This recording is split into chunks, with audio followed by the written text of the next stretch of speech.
Hey guys, welcome back to Resistance Chicks. We're your hosts, Leah and Michelle. Today is Friday, March 8th, 2019. It's been a long week for us. If you guys didn't get a chance to see my update yesterday, our poor little doggy Jasper is not doing very well. So Leah spent the night sleeping on the floor in the living room with our little girl Jasper. So say a prayer for Jasper.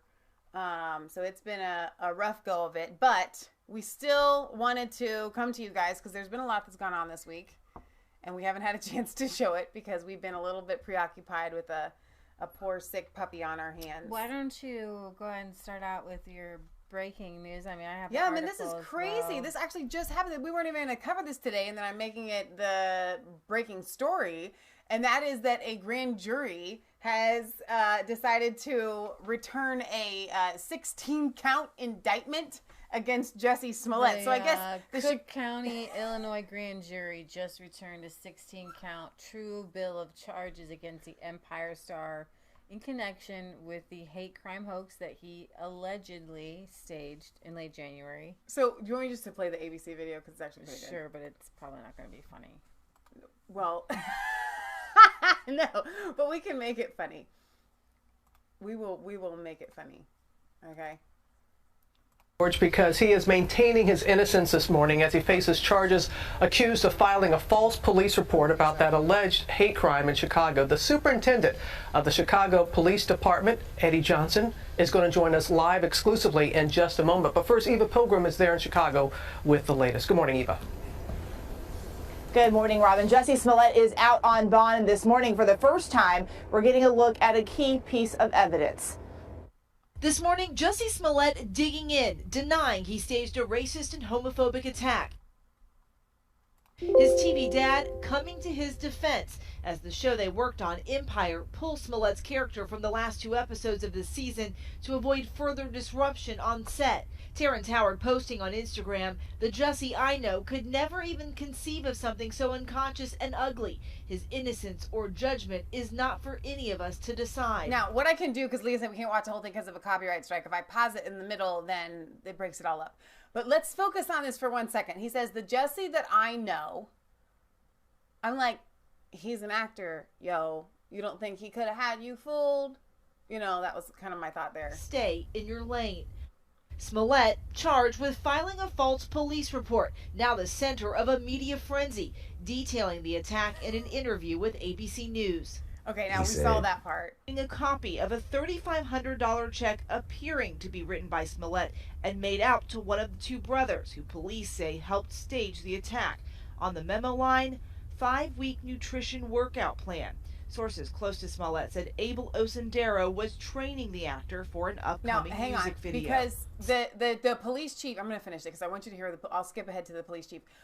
He does maintain here in a second, he clarifies that these 2 brothers admitted that Jussie wrote them a check for $3,500 to stage this attack. So the fact that that's in the memo line, and even now ABC is kind of saying, well, you know, sources close to him say that he was supposed to train him. So let me skip ahead to this police chief because it was pretty good. Very much for taking the time to be with us here this morning. We know it's been a very emotional, very tense few weeks. And initially, all accounts from police, you were treating Jussie Smollett as the victim.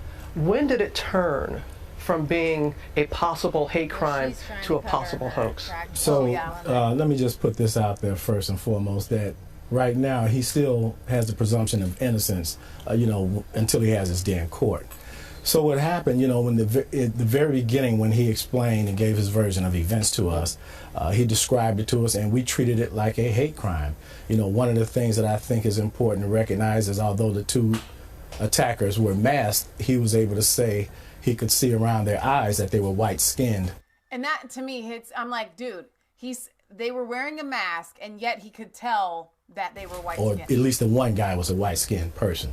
So that's how we approached it.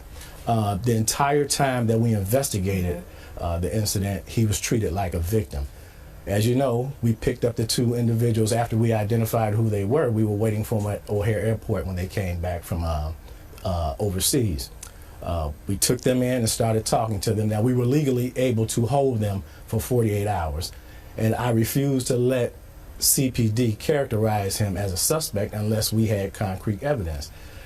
The 47th hour that we had those two individuals in custody is when it changed. What changed in that Think about 47? this for a second. They were in custody for like almost 2 days, and it's not until almost the very end of the second day is when they kind of broke. So we had gathered up a lot of evidence and facts before then, but what changed was that they then became cooperating witnesses. Was there a reason why they became in the 47th hour that they decided to do that? Well, you know, we worked very closely with their lawyer, and their lawyer went in there and talked to him, and whatever she said to him apparently got through to him to just tell the truth about what happened. And that's what they decided to do. Even though that you all were saying early on that there was no reason not to believe his story, there were a lot of red flags that a lot of people saw. Not you. And you all had questions, even though you weren't, of course, going to be public about that. Right, there were some questions, but, you know, there's always questions when people are describing incidents to us, you know, so, but we have to maintain the integrity of the investigation, you know, and that's what we did. You know, we didn't have the facts to support him being involved in it until that 47th hour, you know, and it's important for people to recognize that it's not the Chicago police saying he did something, it's the evidence, the facts, and the witnesses that are saying this. So our job is to investigate it and bring the facts and the evidence to the state. That hit me really hard when I was listening to it earlier. It's like, come on. It's not like the whole police station has this big vendetta against him. It's not like they're saying he's guilty, but they are saying the facts, and these people are testifying, which means then the prosecutor has to go at him. It's that simple. You can't go, there's nothing Brothers around it. have stated that. Correct. The check that we saw in Eva Pilgrim's report, the $3,500, did the brothers specifically say that was for the attack? They said that he paid them $3,500 with a check to. But did they say what it was for? Yeah, to carry out this incident. Your press conference, sir, was so passionate, and it seemed quite personal, the words that you were talking about being angry and offended, and you often referred to the noose, and that was a real breaking point for you. Yeah, you know, Robin, I grew up in the tail end of the civil rights era, and I lived in Cabrini Green Housing Project, you know, when I was a kid, and that could easily be characterized as one of the most notorious housing projects in the country. And the symbolism of a noose is very offensive. The city of Chicago has its issues. The Chicago Police Department has its issues with racism and excessive force and all of that. And I'm acutely aware of that. But we didn't earn this particular incident. And I just refuse to let us have to take that shot if I have evidence to the contrary. So I just want people to understand that's a damaging thing to do to a city and to a police department. You know, so it's my responsibility to ensure that the record gets set straight. Yeah, you were upfront about the issues within the Chicago Police Department when it comes to race relations and the mistrust from some in the public. So how do you address that? But that's good. Yeah, that does wrap it up. But seriously, I mean, that the way he came across, though, what I really appreciate from this particular police chief is that he says he takes it personally how his city gets along racially. Like, he feels like responsibility there, and he says our city. And they don't want to take the hit of having such a divisive. Chicago already has a lot of horrible things to say about it. It's like one of the most, you know, the highest homicide rates, and it's like, listen, he takes, but I really appreciate that he takes all those hits personally, and he takes, you know, the rising crime personally, right? And that means that he wants to do it. It means something to him, right? To try to bring down the homicide rate, to try to make race relations. He's not trying. What I guess my point is he's not trying to fumigate or no, that's not what you're doing. He does want. Grand jury has, you know, gone along with this 16-count indictment. Do you think that if it gets set before a jury, I mean, I kind of think he's kind of sunk. Smollett was charged in February with a single count of felony disorderly conduct for filing a false police report. However, today's announcement puts him in a significantly greater legal jeopardy. The grand jury's true bill states that Smollett lied about the attack in two separate police officers the beat cop who took his initial report, and a detective who conducted a follow-up that same day. In one set of charges, the grand jury found that Smollett filed a false police report around 2 a.m. on January 29th, in which he told an officer that he was attacked at the, coming home from Subway, by two unknown men who were dressed in black, and one of whom wore a ski mask. The jury further found that Smollett told the original officer that the attackers called him racial and homophobic slurs and struck him in the face with their hands. The police report connected to these charges also indicate that Smollett claimed that a noose had been placed around his neck and he had chemical poured on him. The second set of charges returned by the grand jury involves Smollett's alleged false reporting of the incident to a police detective later the same day. Additional details that Smollett apparently included in the second interview include: the men approached him from behind, Smollett fought back, and all three men fell to the ground, where Smollett said he was kicked in the back and felt someone pulling on his neck. During this interview, Smollett also told police officers that one offender was a white male with a black mask with an open area on his eyes. The actor claimed last month that he was the victim of this pre-dawn hate crime. And then, of course, we know about the fake, the fake hate mail and everything like that. So with 16 accounts, he went in, I guess it says, with one account, just making a false police report. But every time he opened his mouth, looks like he dug his jail sentence deeper and deeper. Oh, what a tangled web we weave. Yeah. When first we practiced to deceive. So Barry had asked if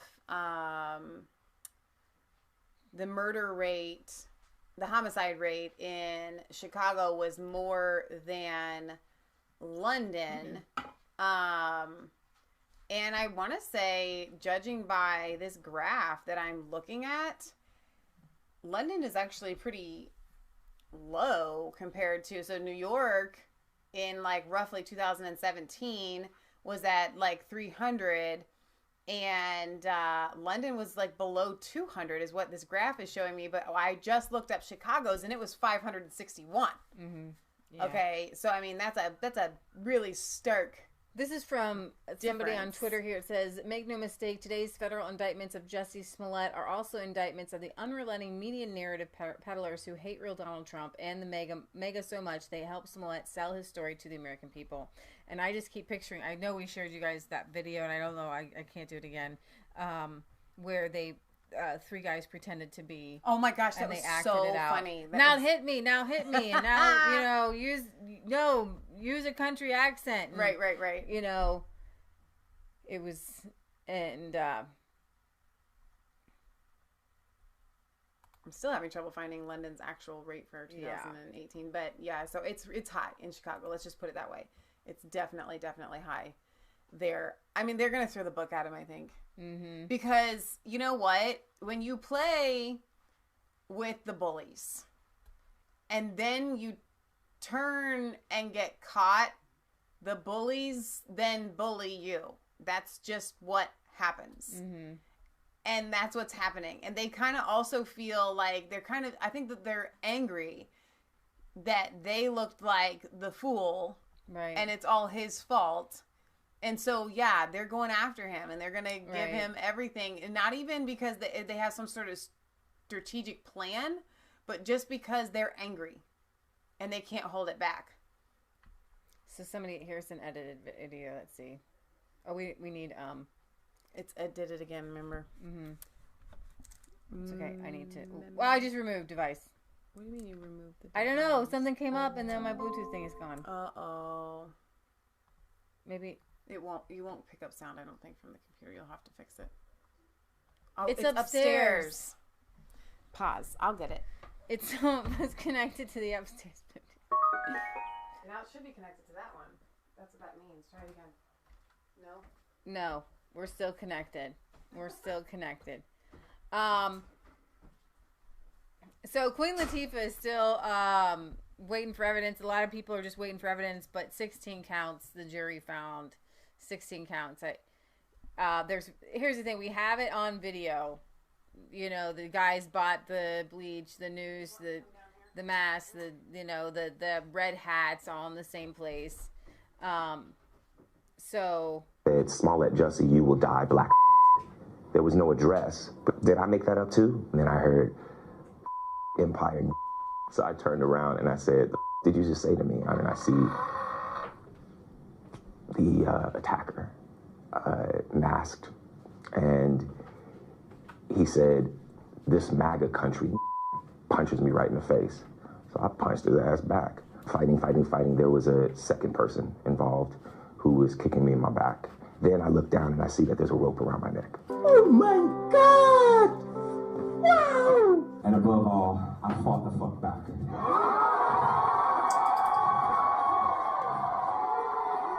So he fought back. Good for him. Okay, we really have not stooped to playing curse words. I don't think Leah knew that was there. No, I didn't. I'm sorry. I don't stoop to using curse words. And we don't have a bleeper. It'd be really nice if we did. Bleep.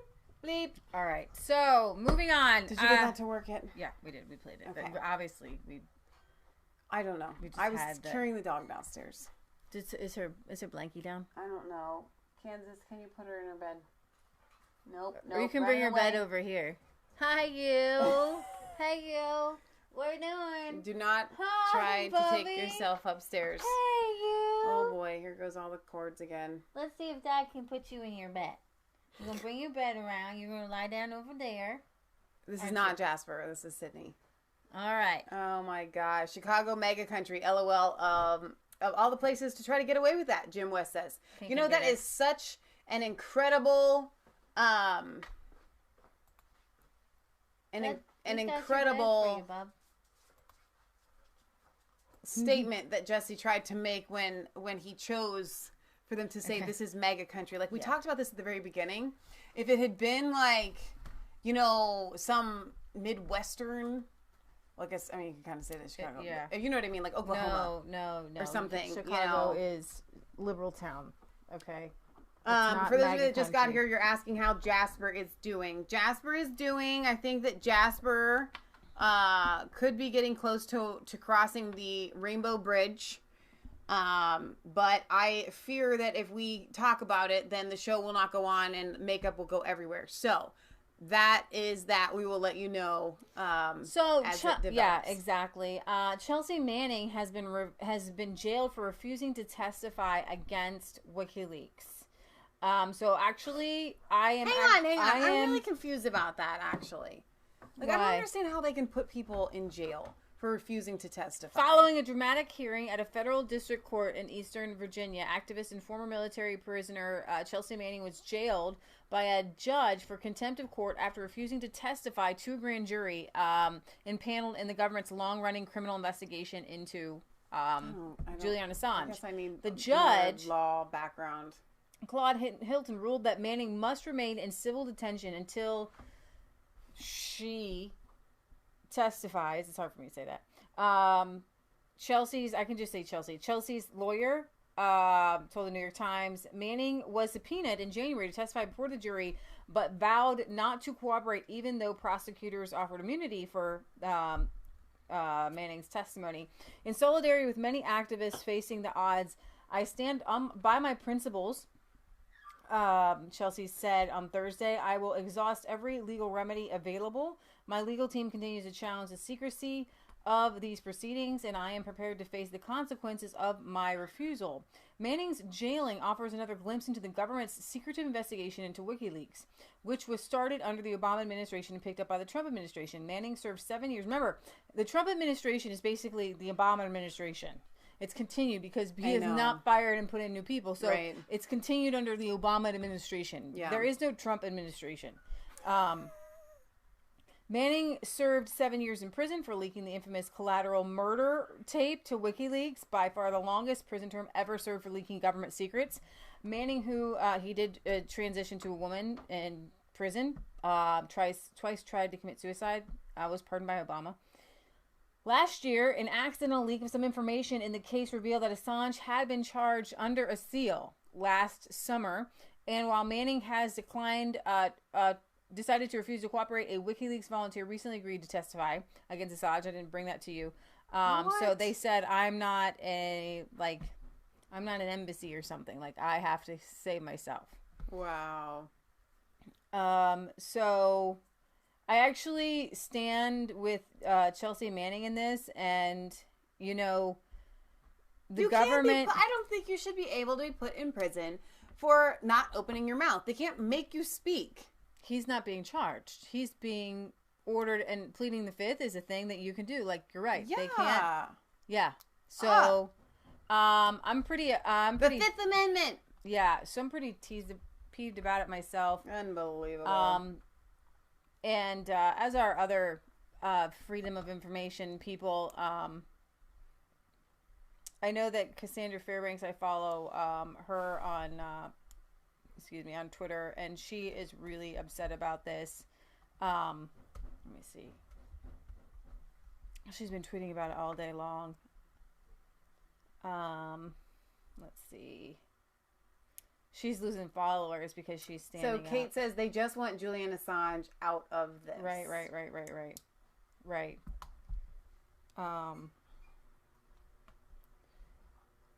She says, I trust our intel agencies as much as I trust a clown covered in mayonnaise holding a box of spiders. Courage is rare and beautiful, and both Manning and WikiLeaks have in abundance. She says, I've never stopped supporting WikiLeaks or Manning, and I never will. Voting right did not change that. So people are throwing her under the bus saying, are you leaning left? No. The one thing that WikiLeaks first did was expose the Iraq War for a lot of corruption there, and what Bush did. And so a lot of Republicans turned because we just went, well, I'm not a Republican. I consider myself partyless, but I would say a lot of Republicans and right-leaning people do just want the truth. Right. And when you find out there's an injustice being done, then that's why most people have turned on Absolutely. Bush, and we have a term. It's called neocons now. So there's that. I wanted to throw that out there for you guys. Now this hits kind of home for me. Not home, but like this is. I take this kind of personally. Me too. Rand Paul was with a government panel on vaccines, and I'm gonna bring that up for you. And they are discussing whether you should mandate vaccines, and obviously we say no because you should have the freedom to. It's unbelievable that this is even coming up to be debated. Yeah. So here is Senator Rand Paul during this vaccine debate that thank you for your testimony this week, and why it's important because our Amish people they do not get vaccines. They have 0 cases of autism. 0. And from what I understand, they're obviously not dropping like flies from whooping cough or measles as well, and they're really concerned because they don't want their exemptions. Well, hang on, because I also want to, because I know when we make a sweeping statement like that, 0 cases, with our Amish community, and we have asked them at length about their knowledge of other Amish communities. Yes, this is and they haven't heard of any cases of autism either. Now, the question could be said, well, what if it's other things or like misdiagnosed or something? No, I mean like food, right? Well, our Amish, while they surely do eat better than we do, they still do eat things from the store. Okay, they run their own stores and they bring the foods in. They do have white sugar, they do have white flour, they do have red dye number 5. Now, our specific Amish family knows how bad that stuff is for you, and they try to keep it. But I'm just saying that these Amish communities, they don't just eat, the stuff that they grow. Okay, so it can't just be the food either. So it has to be vaccines. Right. Thank you. Thank you for your testimony. For much of modern history, science and freedom have lived in relative harmony.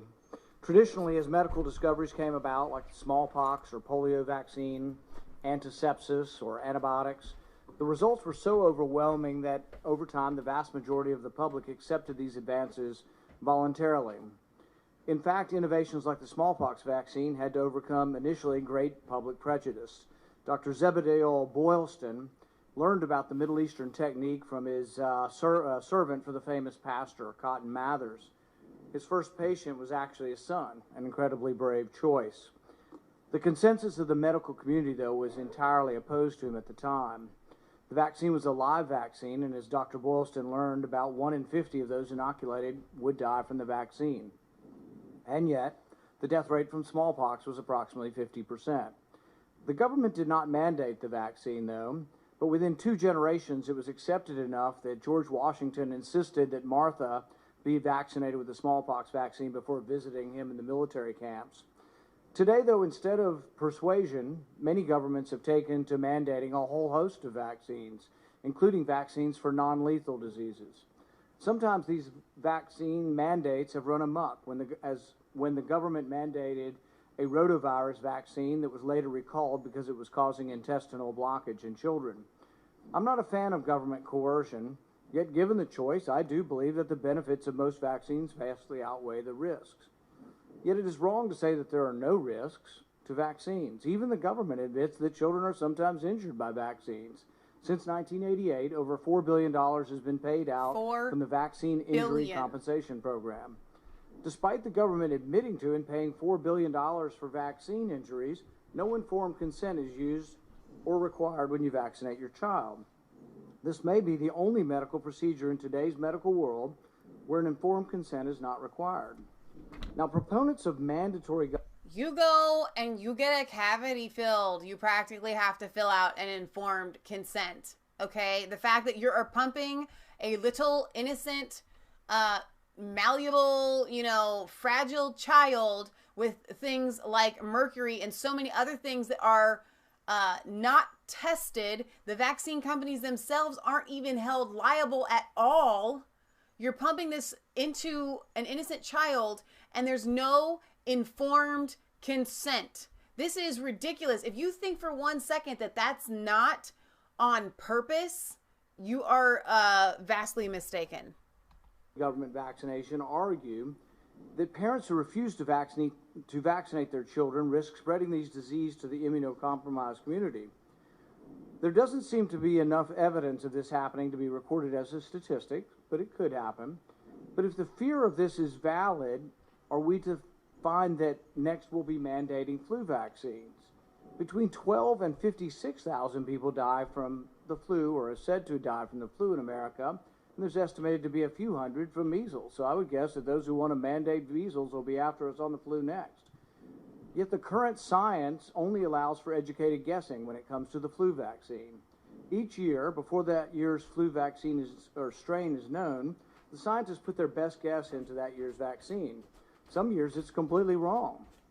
We vaccinate for the wrong strain of flu vaccine. It literally is a complete Yet guess. 5 states already what mandate strand of flu vaccines. they go ahead and go with. Is it really appropriate to mandate a vaccine that more often than not vaccinates for the wrong flu strain?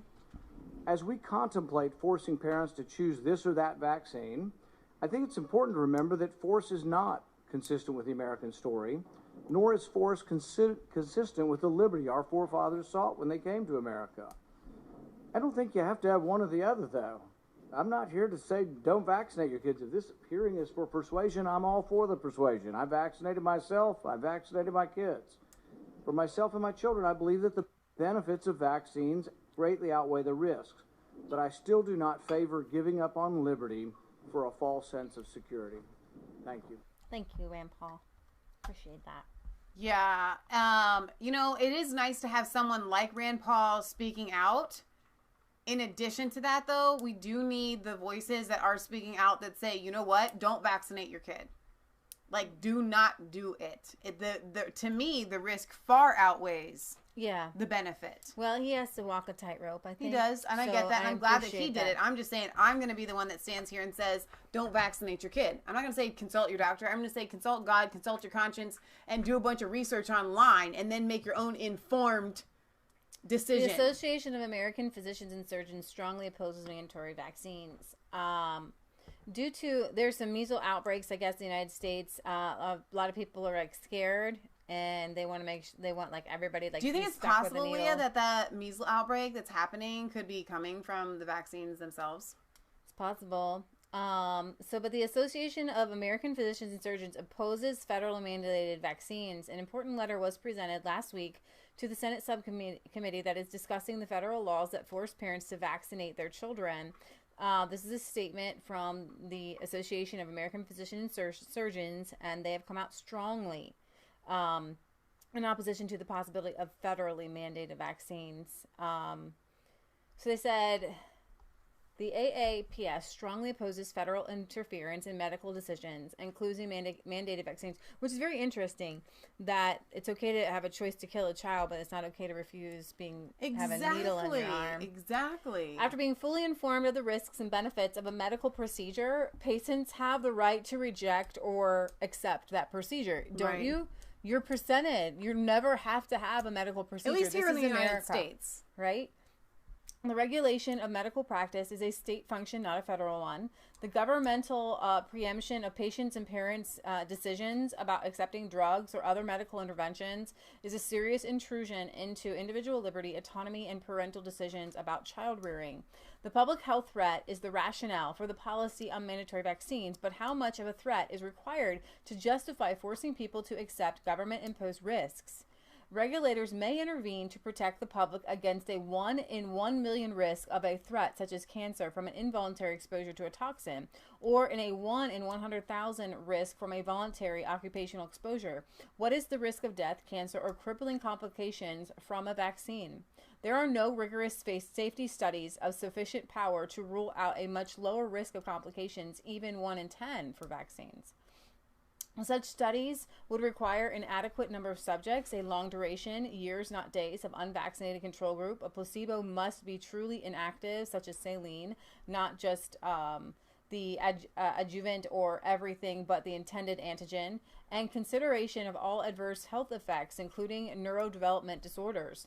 Vaccines are necessarily risky, as recognized by the U.S. Supreme Court and Congress. The Vaccine Injury Compensation Program has paid out probably about close to $4 billion in damages, and high hurdles are, it's really hard to get a payout basically for and what that means is not only have they paid out that $4 billion, but how many other people, I'll tell you guys right now, we have a neighbor who has juvenile arthritis, and from day one I'm like, that the child literally got a vaccine and then couldn't move its head, you know, like this. And I'm like, that's from a vaccine. Well, they never even sought it out. Mm-hmm. They're just dealing with it. Exactly. You know? There's this rise of juvenile arthritis that's like crazy. Where'd it come from? It's mercury and things going in your brain. Everything in these kids. It's not just autism. All of these childhood diseases are and ailments are on a massive rise, and yet so many eating disorders, so many, underdeveloped kids, so many kids that I know. Peanut allergies of like crazy things. Like they can't even go outside. It's ridiculous the amount of things that are happening to kids that never happened before. And like when I was a kid, I didn't know any of it, but now like the kids that I went to school with, they're having kids, and all their kids are having problems. It's insane, and a lot of them are trying to be, vaccine, correct. Let me see. Foreign human DNA fragments proven to cause brain damage, Lynn says. Kate says the problem with stem cells from aborted babies is a problem because those cells are differentiated already to grow particular body parts. That is dangerous. Mm-hmm. Let's see. So Jim says, I've not seen enough evidence to put me off of jabs. I studied MMR in detail after the autism scare, but it seems to be fine. I suggest you watch the movie Vaxxed. Okay, now we personally have friends who have children who vaccinated their children, and they have autism. Okay, and the child was fine until the vaccination. All right, so we've seen it personally where these parents, their child is fine, then they get a vaccination, and then they're not fine anymore. Mm-hmm. Okay. So maybe you haven't had enough stories like that, but do watch the movie Vax. And if you're not convinced after that, I don't know what will convince you. But just looking, I think maybe sometimes we're a little bit sheltered and we don't look at society and go, like you just said, when we were kids, we didn't have these widespread problems of health and mental issues in children. Every kid, you could bring in anything, any cupcake, any peanut butter. Nobody had any food allergies. Yeah. There was a small room in high school of about, 10 or 12 mentally disabled kids. Nobody was autistic. I met one person that had Tourette's, but that is totally different. Well, they tell moms that are pregnant not to eat fish. Literally, do not eat fish if you're pregnant because of the mercury count that's in fish. But then, a natural thing, and yet as soon as this child is born, let's poke a deadly amount of mercury into their brain, and guess what? When it goes into their brain, it never leaves. With that mercury, yeah, and that's true. With that, I do believe that they have taken the mercury out of the flu vaccine because of so many. Well, it's not out of the other vaccines, and I guess the thing that really gets me is the fact that there is actually zero culpability for these vaccine companies. Are immune, and that's the American people pay out for these problems, which I don't even know how that came out to be. I have to tell you, this is my show. It's a conspiracy. Once they did, then a bunch population more control flooded the market. These kids that are dying from SIDS, sudden infant death syndrome, they're literally dying. Okay, there was a meme that went out. It's not even just a meme. A thing that went out that these parents were holding this sign that said something like, "Get your effing kids vaccinated." And then it's hashtag we did. And it's a bunch of pictures of parents that are holding a sign that say hashtag we did with their child that is dead now. Mm-hmm. We vaccinated, our child died. That's not worth the risk to me. The smallpox, you can just read the insert on the vaccines. It says it could cause all these things. But you don't have to sign an informed consent saying that you were made aware of that. Right. The smallpox vaccine is so dangerous that you can't even get it now. Despite the weaponization of smallpox, rabies vaccine is only given after a suspected exposure or to high-risk persons, such as veterinarians. The wholesale pertussis vaccine was withdrawn from the U.S. markets a decade later than from the Japanese market because it reports a severe permanent brain damage. The acellular vaccine that replaced it is evidently safer, though somewhat less effective. The risk-benefit ratio varies with the frequency and severity of disease, vaccine safety, and individual patient factors. These must be evaluated by patient and physician, not imposed by a government agency. And we have yet to identify what there might be triggers in certain people's genes that react. Obviously, not everybody reacts. And I think that's kind of key, too. It's kind of like with the gluten intolerance that we have. Right. It's, in my humble opinion, a lot of these people don't have celiac disease. They have an intolerance to gluten that is triggered by the Roundup and the glyphosate that is in this food. Now, a couple of comments here I wanted to get to because I think it was Jim West that was, who was it that was saying they weren't exactly convinced? Jim, was that you? Anyway, here's the deal. I understand the skepticism of, maybe these vaccines aren't that bad. You have to forgive my passion here only because I just don't want to see kids get hurt. But I do want to hit the nail on the head, and that is this. And I'm going to say it one more time. The fact that they go out and kill people that expose this stuff. What are they trying to cover up? Why are they so against it? What are they trying to hide? As said, it would now not allow advertising for anti-vaccine misinformation. Why aren't these companies put in your feed held accountable? No other drug that gets put on the market is, hands off and immune to being, held accountable when their drug makes somebody sick. Right. The fact that vaccines aren't that way, the fact that they keep increasing the number of vaccines, I think by like 2020 it's supposed to be like, I don't even know how many, like 75. It's an absolutely ridiculous amount of. Why are we giving babies Hep B vaccines? The measles is the much publicized threat used to push for mandates, and is probably the worst threat among the vaccine preventable illnesses because it is so highly contagious. There are occasional outbreaks, generally starting with an infected individual coming from somewhere outside the U.S. The majority, but by no means all, people who catch the measles have not been vaccinated. Almost all make a full recovery. Oh, unbelievable! Who catch the measles? The majority of people who have not been the majority of people who catch it, almost all who have not been vaccinated, all recover from the measles. Now, I did read though that with moms not passing down a little bit of the measles immunity from her maybe having it, then people who do get it, and it's much stronger, and it's worse because when it's like totally sanitizing something. Let's see. The last measles death in the U.S. was 2015. Are potential measles complications, people including die death in persons who from can't these be vaccines vaccinated all the due time. to immune deficiency, a justification for revoking the rights of all Americans and establishing a precedent for still greater restrictions on our right to give or withhold consent to medical intervention? Clearly not. You're right. People die from things all the time. No, what I'm saying, no, they are dying from the vaccines. Right. So more children are dying from the measles vaccine than children are dying from the measles, and yet they're saying that just having kids not having to have the measles outweighs the fact that other children are dying from the measles vaccine. It's absolute insanity. So the MMR is and it's the measles, mumps, and rubella vaccine. It seems to be the most dangerous. And aluminum, somebody mentioned that in the chat, how dangerous aluminum is. It causes Alzheimer's. Many serious complications have followed the MMR vaccination and are listed in the manufacturer's packet insert, though a causal relationship may not have been proved. According to a 2012 report by the Cochrane Collaboration, the design and reporting of safety outcomes in MMR vaccine studies, both pre- and post-marketing, are largely inadequate, meaning they don't want to know. They're not studying it.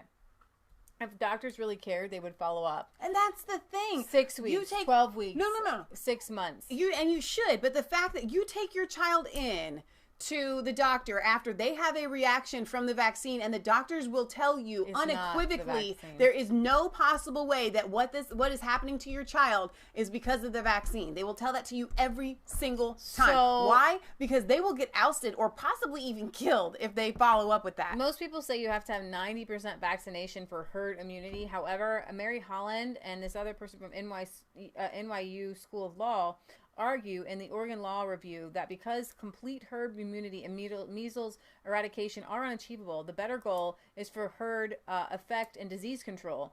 The best outcome would result, they argue, from informed consent, more open communication, and market-based approaches. Even disregarding adverse vaccine effects, the results of near universal vaccination have not been completely positive. Measles, when it does occur, is 4 to 5 times worse than in pre-vaccination times. Because of the changed age distribution, more adults whose vaccine-based immunity has waned. So that's why you're seeing a lot of kids who have been vaccinated, but in college. We did not have the measles, did we? Like, no, when we were kids, we had chickenpox. Chickenpox, but we did not get the measles. No.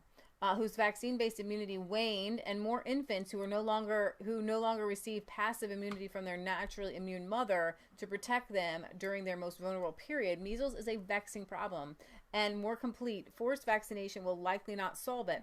Better public health measures, early detection, and then talks about different ways. So it goes on to say what Congress must consider. Manufacturers are virtually immune from product liability. So the incentive, they're more immune than the people they give their vaccines to. So the incentive, that's funny. So the incentive to develop safer products is much diminished. I mean, if you're just immune, much diminished, it's literally diminished. Manufacturers may even refuse to make available a product believed to be safer, such as the monovalent measles vaccine, in preference to the MMR. Consumer refusal is the only incentive to do better. There are enormous conflicts of interest in involving lucrative relationships with vaccine purveyors. Research into possible vaccine adverse effects is being quashed, as is dissent by professionals. There are many theoretical mechanisms for adverse effects from vaccines, especially in children with developing brains and immune systems.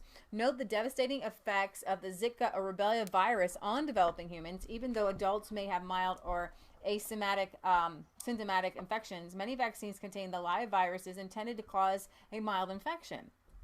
Right? Children's brains are developing rapidly. Any interference with the complex development could be ruinous.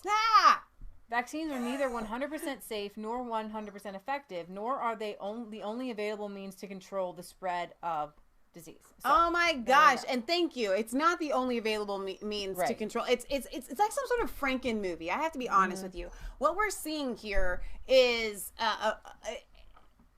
it is like George Orwell's 1984, but I hate to always use that. But it is like some sort of creepy science fiction movie where they play God, where they think that they can control things, and then in their attempt to control it, it gets out of their control. Right, exactly. And it turns into some sort of Frankenstein, issue of sorts.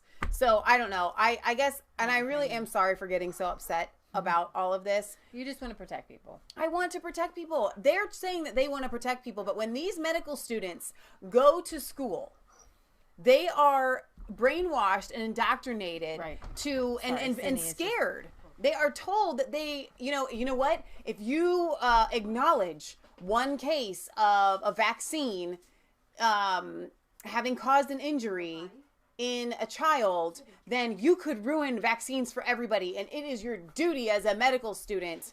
My uncle's cancer doctor, amazing guy, down at the Barrett Center in Cincinnati, at the University of Cincinnati's hospital there. He is, in my humble opinion, the best in his profession at what he does.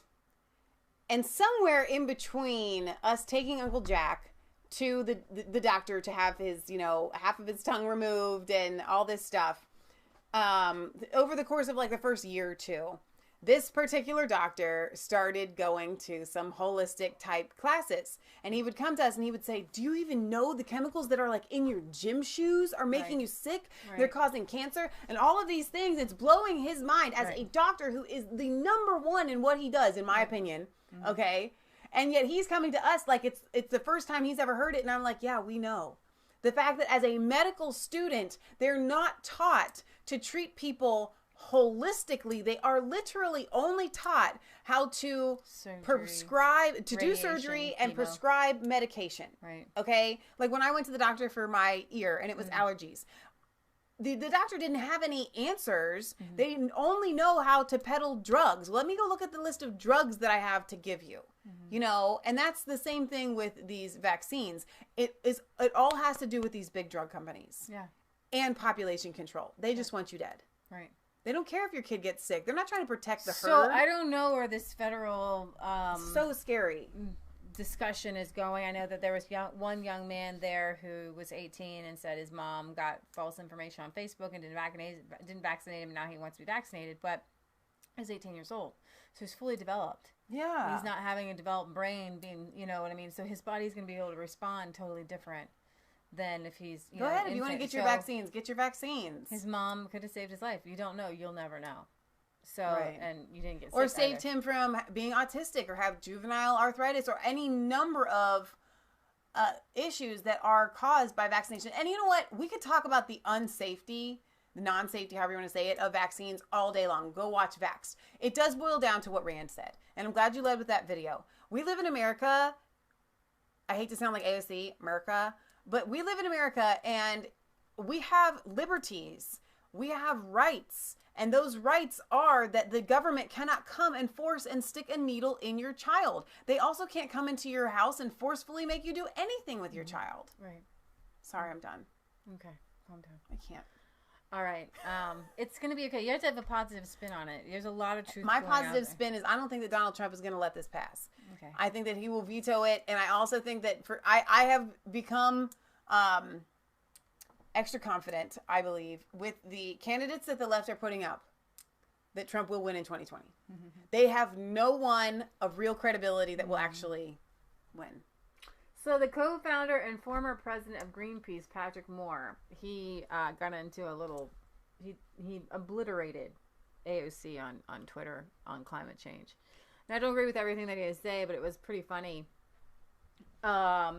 He called her a pompous little twit. Yeah. So he said, yeah.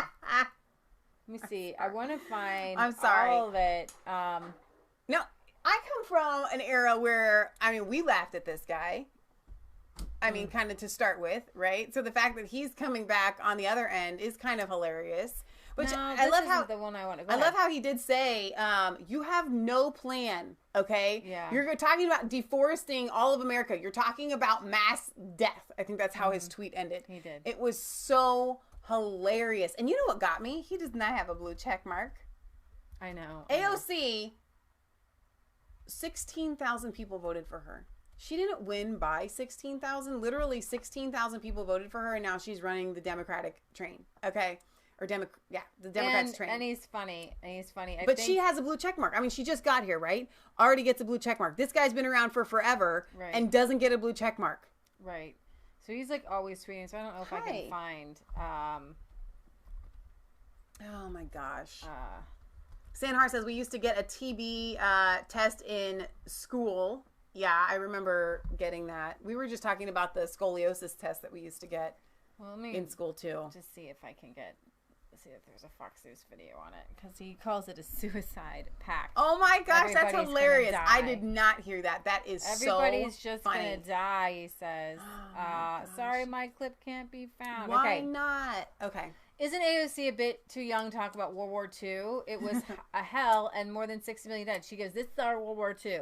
It's her Green New Deal that would... Will you take us upstairs? Yeah. That would be worse than World War II. Imagine no fuel for cars, trucks, tractors, combines, harvesters, power plants, ships, aircraft, transport of people and goods would grind to a halt. Now, here's the thing. That's my utopia, but I can't make it happen tomorrow, and a Green New Deal is not going to save the world, forcing people. I suspect AOC is a flash in the pan. Her Green New Deal is so completely crazy, it is bound to be rejected in the end. But she does have wind in her sails due to the political situation. 2020, it will be even more interesting now. There was a lot more that he had to say. It was pretty funny. Let's see.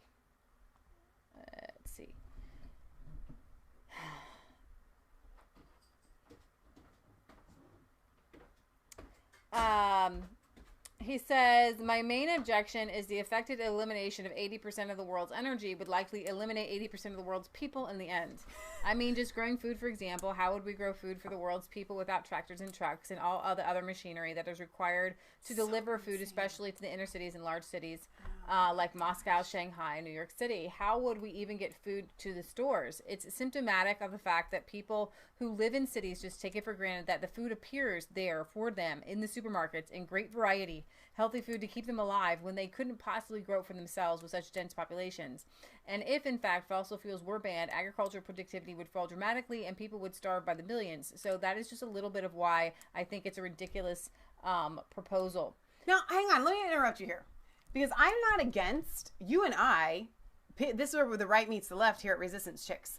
We are all for, like you just said, this is your pipe dream, this is your utopia, okay? Yeah. We are all for doing it, and obviously this guy is all for doing it, okay? He's the founder of Greenpeace. Now, what he's saying is that your New Deal, doing your New Deal will just kill everybody. So he's the founder of Greenpeace. He says he wants to protect the planet. Duh. He wants to keep clean water. But the way we have our situation set up now with so many people densely populated in cities, and the way, you go to the grocery store and everything is created for us with fossil fuels. You know what it reminds me of? But wait, I wanted to give you another thing, but I remember it. Okay. He said something really interesting about fossil fuels. He says they are organic. He says fossil fuels were created over time on the planet. So natural gas, coal, they are organic. Yeah.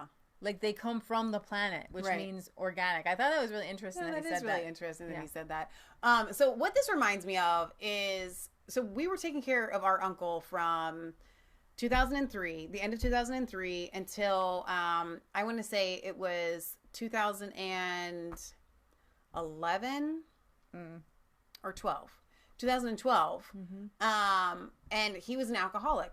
He's been an alcoholic my whole life. 11 was when he stopped drinking.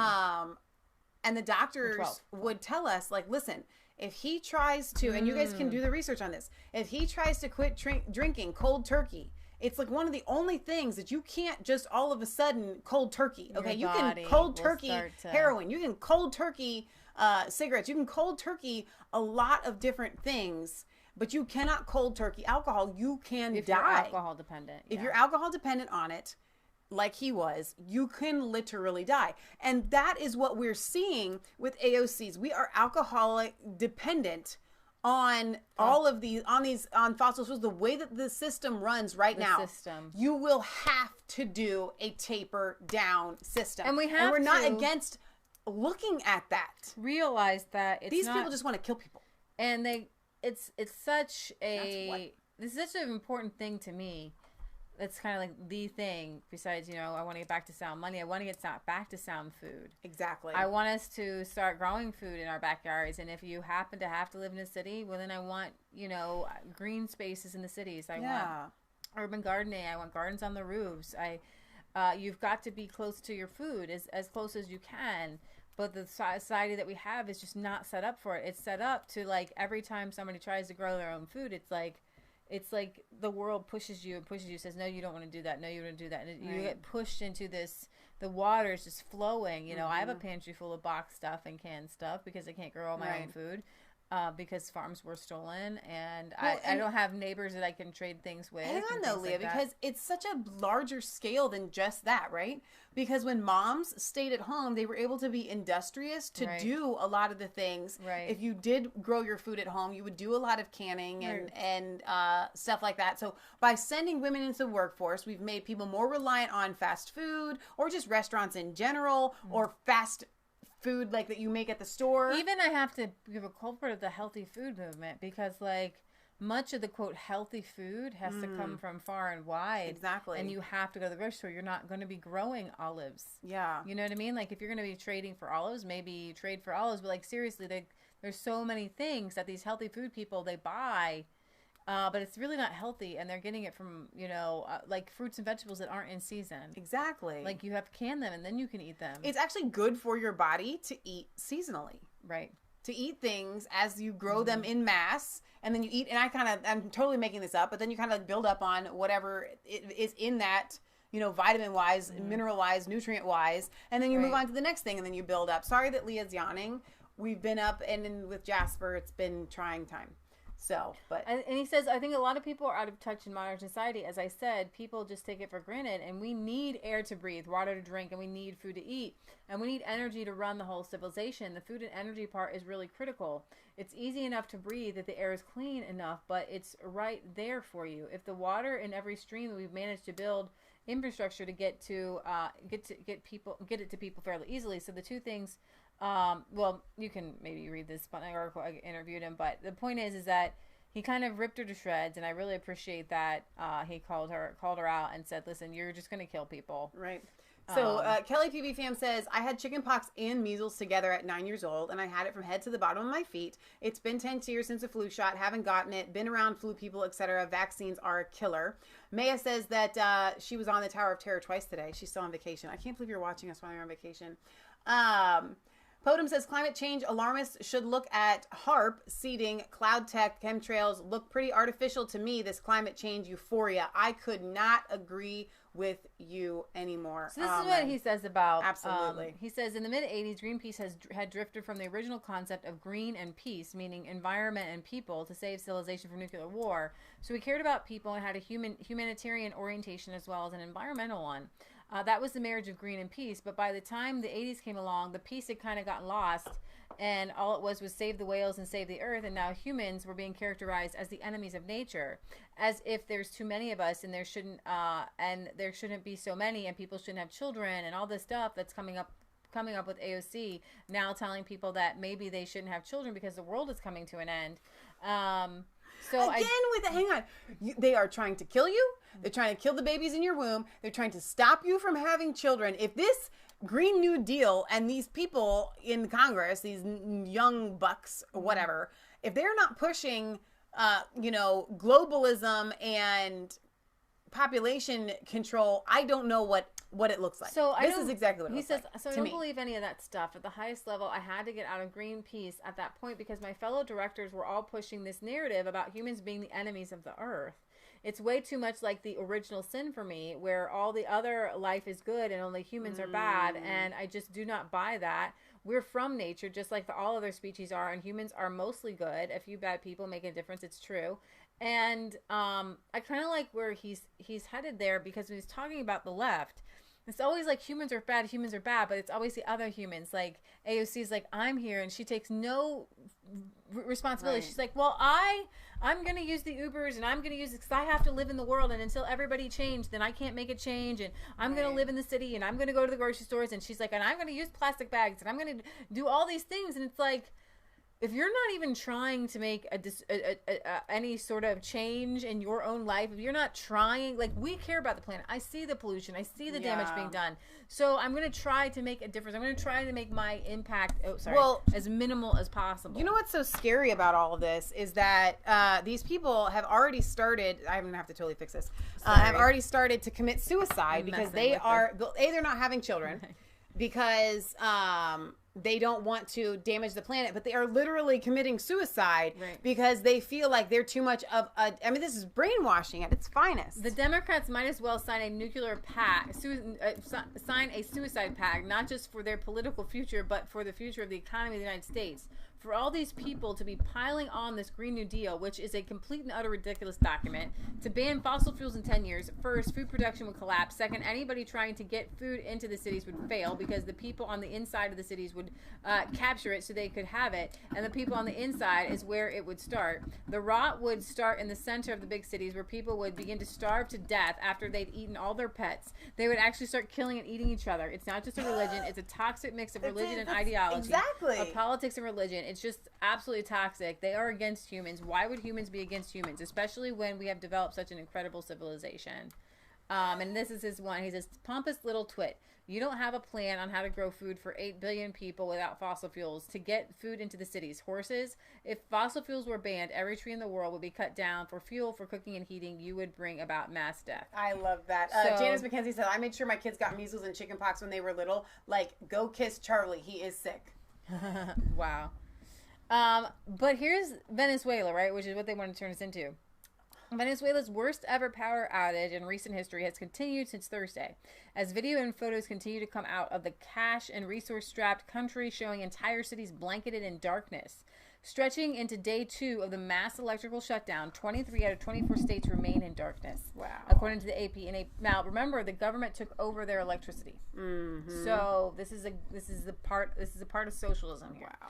In a prolonged situation now reaching crisis levels, given reports that hospitals are struggling to keep backup generators running and many businesses are forced to remain shut, the nationwide blackout quickly turned into a blame game over who's at fault, with many in the opposition blaming the Maduro government's mismanagement, and then obviously it's going back and forth. But here, our doctors are fighting to keep an incubator-dependent baby alive during the mass power outage. The power outage and the devastation hurting ordinary Venezuelans is not because of the USA. It's not because of Colombia. It's not Ecuador or Brazil, Europe, or anywhere else. Power shortages and starvation are a result of Maduro's regime's incompetence. That's from Mike Pompeo. Wow. So urgent network measurements show extraordinary nationwide impact as Venezuela is knocked offline and power outages. So here's the thing, guys. This is what happens when we don't want to be dependent on electricity. We don't want to be dependent on fossil fuels because this is what happens. Immediately, your whole country goes black. Yeah. Your whole country goes dark. You don't know how to do anything. You don't know how to light your home. You don't know how to keep yourself warm. You don't know how to have clean water. It's like we literally have gone, like we talk about this all the time. We have a cistern here. Yeah. Government brought through water, and they made the cistern go defunct and put holes in it, and made you not be able to use the cistern anymore. And there was a filter on the cistern, and my mom grew up drinking water from the cistern, showering with the cistern, went into the water heater from the cistern. It was so funny because we had wanted to expand our basement into the cistern, and use that space. Or no, I know what it was. We were going to try to plug it up and use it. That's what it was. And so in our effort to clear it out, it had about, 2 feet of water in it or something. And we were getting down. It's dark. We're going down there and we're wearing all these boots and thinking it's going to be the most vile, disgusting thing. Nobody's been in this thing forever. Clearest water you ever saw in your life. However many years, probably 25 years later, 30 years later, that water's still sitting in the cistern, clear. Yeah, we did clean it out. We painted it. It's ready to. It just has to be. We have a hookup, and poop hits the fan, and we're gonna fill it up. But we just haven't done it yet. You and I kind of have a bit of a conundrum. Although the left will never do this, so it's not going to be an issue. But if the left were to start coming out with talking about, like, if AOC had answers like we do, like promoting for people to start like, okay, so you know what? If we have to have electricity, let's save it for the babies in incubators. You know what I'm saying? Everybody else should go to, you know, a sustainable life. They should get a wood stove like they have at Godzilla Acre. That's here. You know, all these different things. You should start farming. You should start keeping your own animals. You should, you know, start bicycling or using horses and buggies instead of cars. Like, if she were to come out with a deal like this, and the problem is that would never happen because it wouldn't make any profit. Nobody's going to profit. Well, that and it's persuasion, like Rand was talking about, versus. But she doesn't even want that. She's not even mandating it. I know, but what I'm saying is we would have a conundrum if they ever came out with something like that. But it's because they want control. They actually don't want to heal the planet, and that's what it's all about. Because that would make people independent, and they want you dependent. They have offered no solutions. Exactly. They just said, let's do it. Let's do wind and solar energy. Right. Let's make sure every building is retrofitted with, like, they have no solutions. Like, we are literally coming up with ways we can heal the planet. Right. And if we're going to have the government do something, then I say give reparations to every human and give them all an acre and say, listen, no more food stamps, grow food, here's seeds. Right. You know what I mean? So Lynn Patricia says, I have asthma, no wood stove for me. My mom actually has some asthma, and it's never an issue. Like, when she... I could see like doing it yourself, maybe opening the door and the dust. But if you're literally like, she's upstairs and the wood stove is in the basement, if you had somebody else man it, the smoker doesn't get into the house at all. It's a wood stove, so it's not it's not a fireplace. It's not a fireplace. I mean, that could be different. Yeah, we have a wood stove, the door closes and everything like that. And there's pellet stoves now. You could do pellet stoves for sure. Just produces heat. So this was the biggest news. It's going around. I don't even know. Like, let me just play this video from maybe InfoWars. Mom shared this. Wait a minute. This is a really good statement. Jim West. It's about starting small and working upwards on the environment. Climate changers start at the top with no foundations. And that's very true. Well said. So Ilhan Omar. Oh my gosh. And you know what? I think that I did tweet out a little bit so I could give you guys an idea what's going on. So... we shared with you guys. You're going to see our Sunday video. AOC was part of a thing. We need to do a whole episode on that, though. I think. We do. Was part of a nationwide quest to get socialist people who would do their socialist thing, and it was part of what was it called? The People's Republic Brand New Deal. Voice. Did we even cover? I don't know if we covered. AOC's corruption going on with her.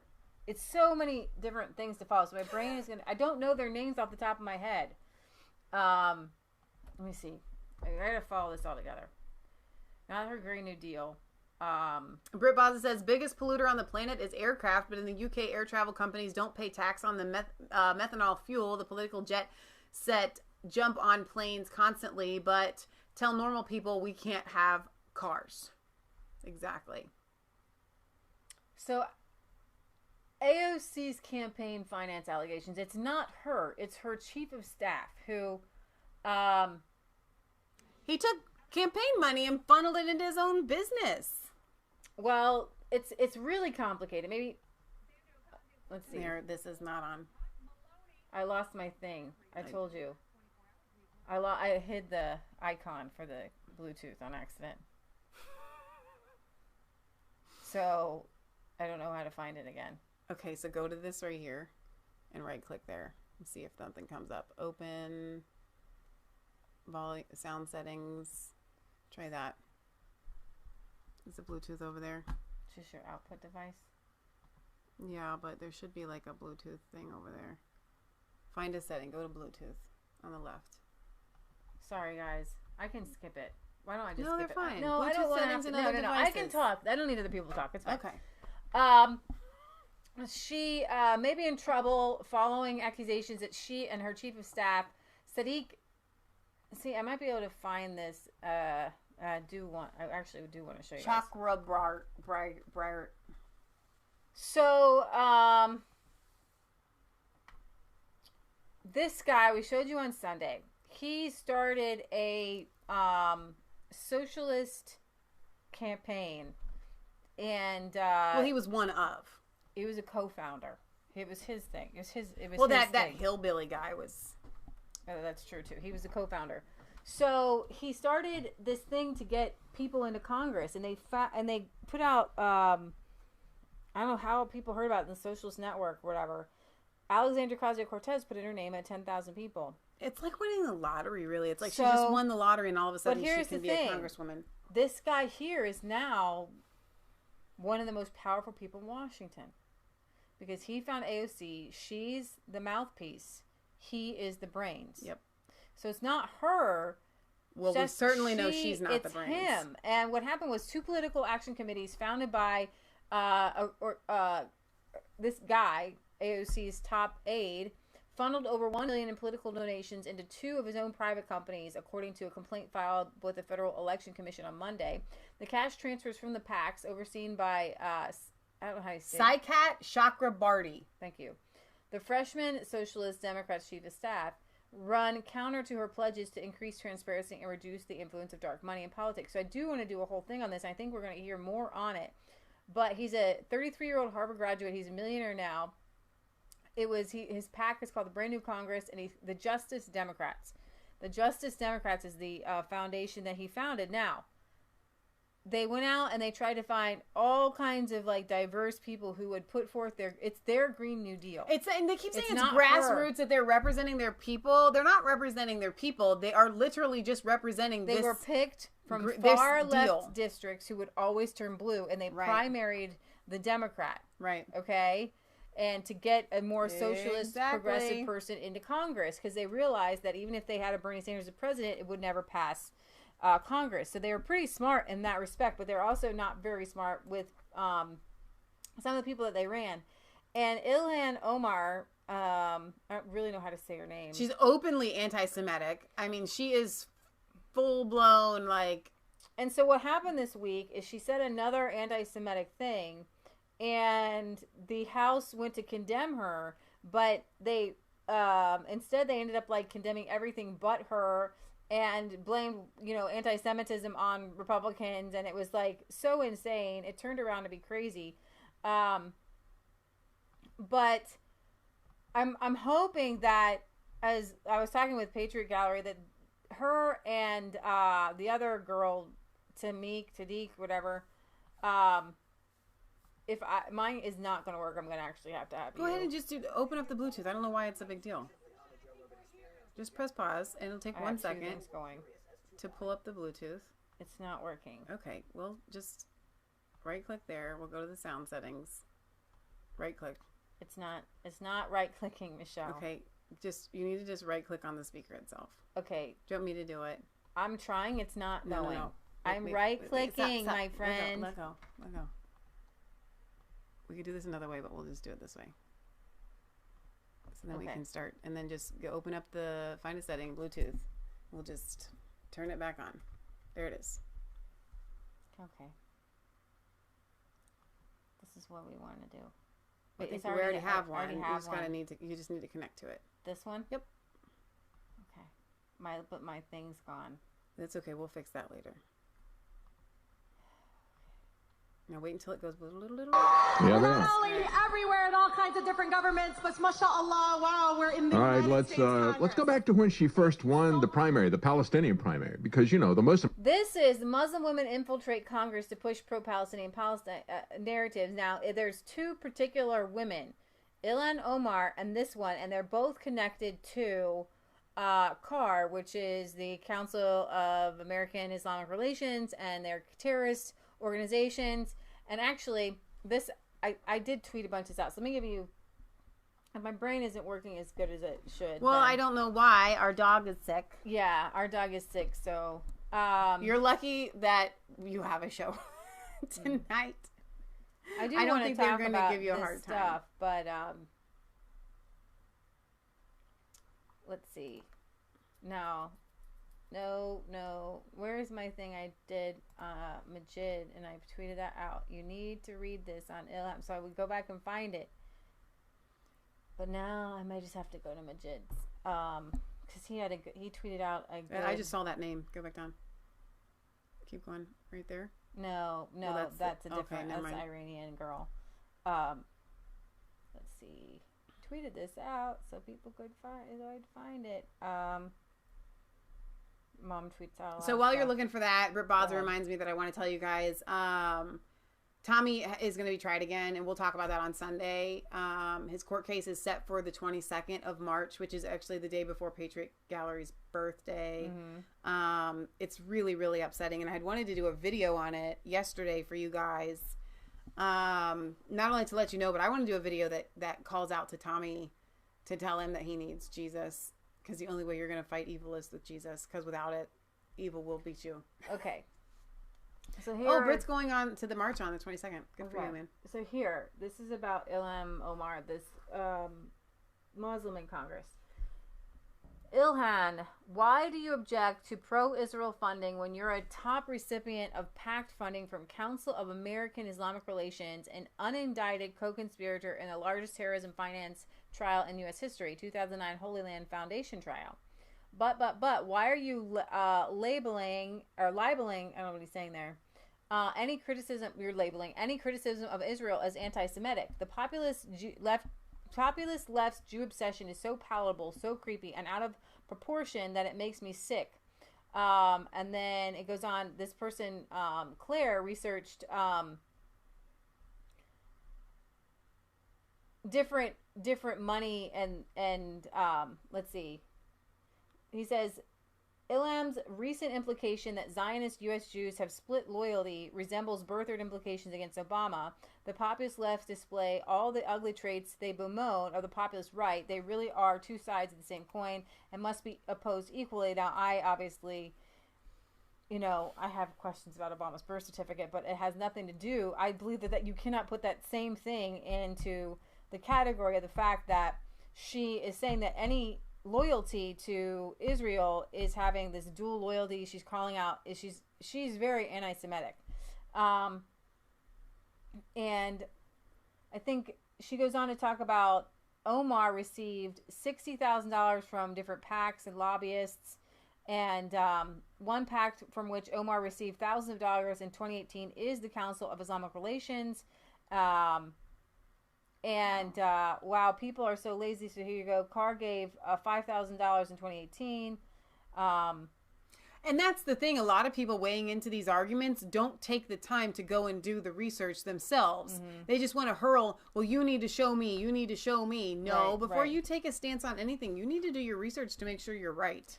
Carr is known by the FBI to be linked to the globalist Islamic group Muslim Brotherhood. The Muslim Brotherhood slogan, Islam is our religion, and the Quran is our constitution, and jihad is our way. Why is it okay for a congresswoman to get direct funding from the Muslim Brotherhood? Wow. And her views on Jews are very much line up with a lot of people of the religion that shall not be named.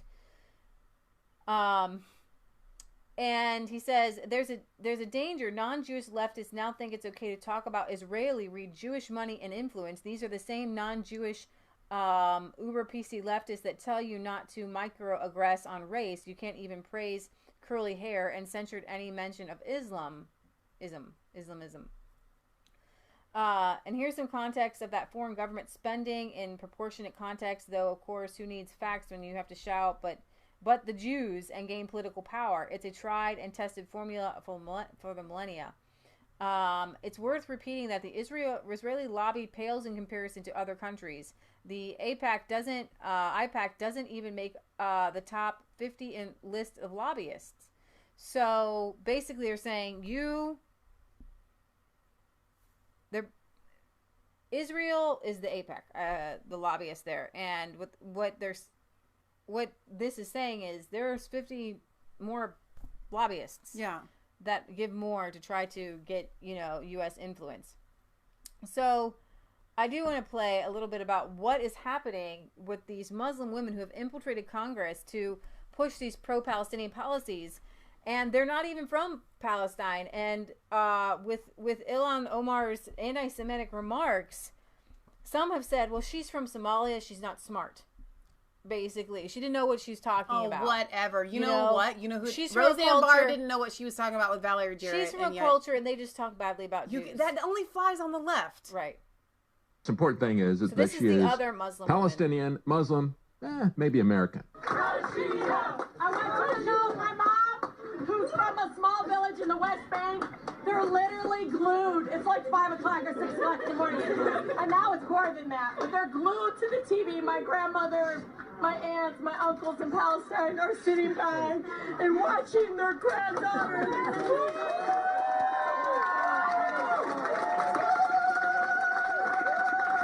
There you go. Yeah. Is she loyal to a foreign country, do you think? Is she, what Ilham Omar is saying is that people who support Israel are loyal to a foreign country. Right. But she's obviously loyal to Palestine. Is she sentimental about America? Does she love America, apple pie? Does she love our Constitution, our Bill of Rights? Or is she weeping because of all of her family? Her family is all Palestinian. And they're watching the American election in Palestine, and they've now got a Palestinian going to Congress. And she's so overcome with emotion that she's weeping as her supporters are ululating there, whatever that you call that. Conference said that Islam is coming to America, and it's going to affect all of you. She said she's seen it in Iraq. Women who just show part of their arm are called whores there. Cover up everything. She said, you will see your daughters get beheaded. She said she interviewed hundreds of families of all religions affected by genocide in Iraq who watched family members get executed right in front of them. And that's when reality hit them, and they knew that it was too late, that Sharia law had taken full control of that country. If you don't know, I highly advise you to take a trip to Minnesota's 5th Congressional District, and you will see what is happening. That's the congressional district that elected Ilhan Omar. You won't even think you're in America, she had to say. Well, she says they're coming. Are they coming? Rashida Tlaib agrees with her. She had this to say. Let's run that video clip. Now the moment you've all been waiting for. Allahu Akbar. The first Palestinian American Muslim Congresswoman, our dear sister Rashida Tlaib. Thank you, Hassan. Thank you so much. Bismillah ar-Rahman ar-Rahim. Assalamu alaikum. You know, we always said the Muslims are coming. Well, guess what? I think we're here. Yeah, they Not are. only everywhere in all kinds of different governments, but mashallah, wow, we're in the All right, United States let's go back to when she first won the primary, the Palestinian primary, because, you know, the most important thing is that she is Palestinian, Muslim, maybe American. You know, American to get into Congress. American enough to get into Congress, evidently. But when she won her primary, remember when she wrapped herself in the Palestinian flag? And this is what it sounded like as they were dancing. I want you to know my mom, who's from a small village in the West Bank, they're literally glued. It's like 5 o'clock or 6 o'clock in the morning. And now it's more than that. What do you think? Is she sentimental about America? She wrapped Does herself she in the love Palestinian America, flag. apple pie? Does she love our Constitution, our I'm Bill of feeling Rights? she's Or not is she going to weeping because represent of all America. of her family? Her family is all Palestinian. And they're watching the American. I'll play video clip number 7 if you guys can pull that up. She said, when we talk about newcomers, we have to recognize the constant reinvigoration of America that they are. You know, just like Rashida Tlaib. These newcomers make America more American. Do they? Do you think so? Is America about what happened? Should we be dominated by people whose concerns are about foreign countries, who get elected to Congress? I just wanted to know, guys, that this kind of information is what Alex Jones would share all the time, and it's what kept us glued. Now, Alex, I haven't watched him as much lately. I still love Alex Jones, but he's so busy fighting the attacks on him that he's not doing what David Nye is doing as much as like all the stories, because they don't want you to know. They don't want you to play these clips, because they would just like, how would we even find that clip where she said the Muslims are coming and we're here? Right. You Well, know? and that's why they've gone after Alex, because they want to keep him distracted. On defensive. Because I'm going to tell you guys something, you know, and we've talked about this on our show so many times. I try not to address the negative comments that we get on our show, because I figure if I'm going to spend my time, which I don't take time to respond to every comment, but if I am going to take some time to respond to a comment to you guys, it should be to one that is deserving, but I'm going to be honest with you. the comments that make me want to respond are the negative ones because I feel like I have to defend myself. Right. So I get where Alex is coming from, but he can't.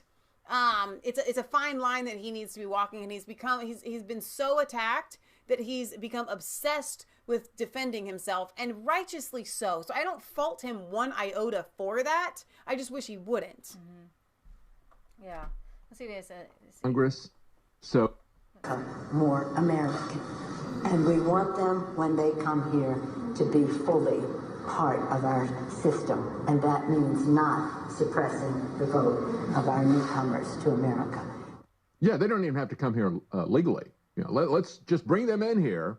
Candace Owens had a clip about black people not, how it suppresses their vote to make them have a government ID, and she goes, I take offense to that. Yeah. He's like, but black people might not be able to have like all the documents you need to have a driver's license or, even a state ID or whatever. It's like, seriously? Then you have some mental issues to be able to come up with like, hey, like social security number, like anybody can get a social security number tomorrow, today.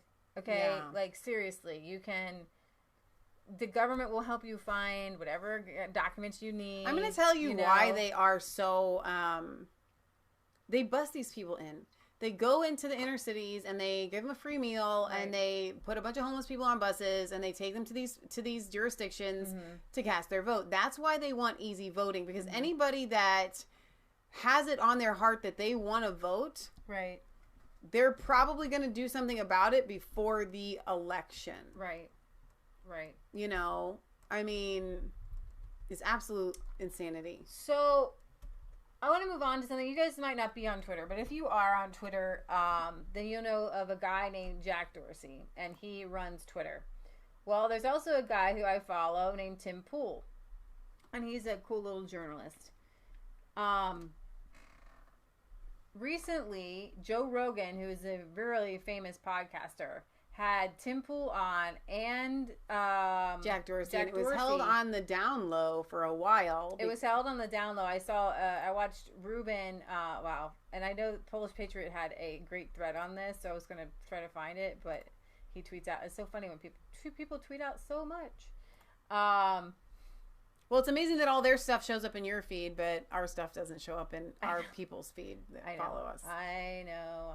So there's a great thread here on... If you guys are following us on Twitter, you kind of need to go to our page to check out the things that we have tweeted, because it's not showing up in your feed. Because we tweet, like, I say we, but it's mostly Leah, tweet like crazy. Right. So if you're not seeing a bunch from Resistance Chicks and you are following us, then we're censored from your page. It's like way back in history, trying to find the thread here on here we go. So here are some clips here. Some highlighted clips of this Tim Pool grilling Jack Dorsey. Now, why is this important? Because Jack Dorsey is head of Twitter, and Twitter is just like Instagram, Snapchat, and Facebook in that when they take off Laura Loomer and Lauren Southern and Tommy Robinson and Alex Jones, all the big names, they have literally obliterated the Milo, Roger Stone. They've obliterated the right, conservatives, and Tim Pool just barely kind of like hit it on the hit a few things on the head. But like, for example, it was Jack Dorsey was there with his lawyer, and he was asked about like one Daily Caller guy was taken off for tweeting out learn to code to the BuzzFeed people who are being fired as journalists. And so let me just play that. People being suspended for tweeting hashtag learn to code. Yep, we did some research on this. Yes, we did some research on this. So there was a situation, I guess about a month ago or so, where a number of journalists were receiving a variety of tweets, some containing learn to code, some containing a bunch of other coded language that was wishes of harm. These were thousands and thousands of tweets being directed at a handful of journalists. And we did some research, and what we found was a number of the accounts that were engaging in this behavior, which is tweeting at the journalists with this either learn to code or things like Day of the Rope and other coded language, were actually ban evasion accounts. That means accounts that had been previously suspended. And we also learned that there was a targeted campaign being organized off our platform to abuse and harass these journalists. That's not true. So see, here's the thing. An activist who works for NBC wrote that story and then lobbied you. You issued an official statement, and then even the editor-in-chief of the Daily Caller got a suspension for tweeting "Learn to Code" at the Daily Show. So I have never talked to anybody from NBC about this issue, so I'm not but sure. So they report it. Don't misrepresent me. They report it. The narrative goes far and wide amongst your circles. Then all of a sudden, you're seeing high-profile conservatives tweeting a joke, getting suspensions. So again, some of these tweets actually contained death threats, wishes of harm, other coded language that we've seen to mean death to journalists. So it wasn't about just the learn to code. It was about the context that we were seeing. That's just not true. That's just not true. The editor-in-chief of the Daily Caller was suspended for tweeting nothing but #learn to code. So Tim, can I finish what I was saying? Yeah. So we were looking at the context, and what was happening is there were journalists receiving hundreds of tweets. Some had death threats, some had wishes of harm, some just learned to code. And in that particular context, we made a decision. We consider this type of behavior dogpiling, which is when all of a sudden individuals are getting tons and tons of tweets at them. They feel very abused or harassed on the platform. So basically, it kind of puts out, like, listen, it's like, seriously, if you're going to be on a platform, then you have to be able to take it. Exactly. It's Twitter, right? Right. And then here is why Alex Jones You have to look at the full context in the spectrum here. was Because taken off. one of the things that happened over a weekend is what Alex mentioned on your podcast with him. He was removed from the iTunes podcast directory. That was the linchpin for him, because it drove all the traffic to what he said, basically zero. Immediately after that, we saw our peer companies, Facebook, Spotify, YouTube, also take action. We did not. We did not, because when we looked at our service and we looked at the reports on their service, we did not find anything in violation of our rules. Then we got into a situation where suddenly a bunch of people were reporting content on our platform, including CNN, who wrote an article about all the things that might violate our rules that we looked into, and we gave him one of the warnings, and then we can get into the actual details. But yeah, we did not follow. We resisted just being like a domino with our peers, because it wasn't consistent with our rules But and then, with the contract we put in because before CNN our and everybody's customers. like, So what was it that made you ban them? So there were 3 separate incidents that came to our attention after the fact. Came to our that were reported to us by different users. There was a video that was uploaded that showed a child being violently thrown to the ground and crying. So that was the first one. So that was the second one was a video where a kid was getting up into a man's face and he pushed him away. And it was not Alex Jones. It wasn't Alex Jones. So if you're tweeting Why can't you report on something that's awful? Yeah. So video that we viewed as incitement of violence. I can read it to you. It's a little bit of a transcript, but now it's time to act on the enemy before they do a false flag. I know the Justice Department's crippled a bunch of followers and cowards, but there's groups, there's grand juries, you called for it. It's time politically, economically, and judiciously, and legally, and criminally to move against these people. It's got to be done now. Get together the people you know aren't traitors, aren't cowards, aren't helping their frickin' bets, hedging their frickin' bets like all these other assholes do, and let's go, let's do it. So people need to have and then there's a bunch of other stuff, but at the end, so people need to have their battle rifles ready and everything ready at their bedsides, and you've got to be ready because the media is so disciplined in their deception. So they really the think media it's all about the media. What are you going to do? Go to the media and incite violence? So you can definitely and read commit in, violent. You can totally read into all of that. And here is them on Covington. She is. Oh, everyone wants to know. For those of you that missed, she is Twitter's lawyer. Yeah. Lives of someone else. Would you ban that account? Would you tell them like let's say someone tweeted Covington. 3 times, kill these people, I want them dead, 3 times. Is that? Yes, that's a violation. You didn't ban him though. And I don't know why pull that up, Jamie.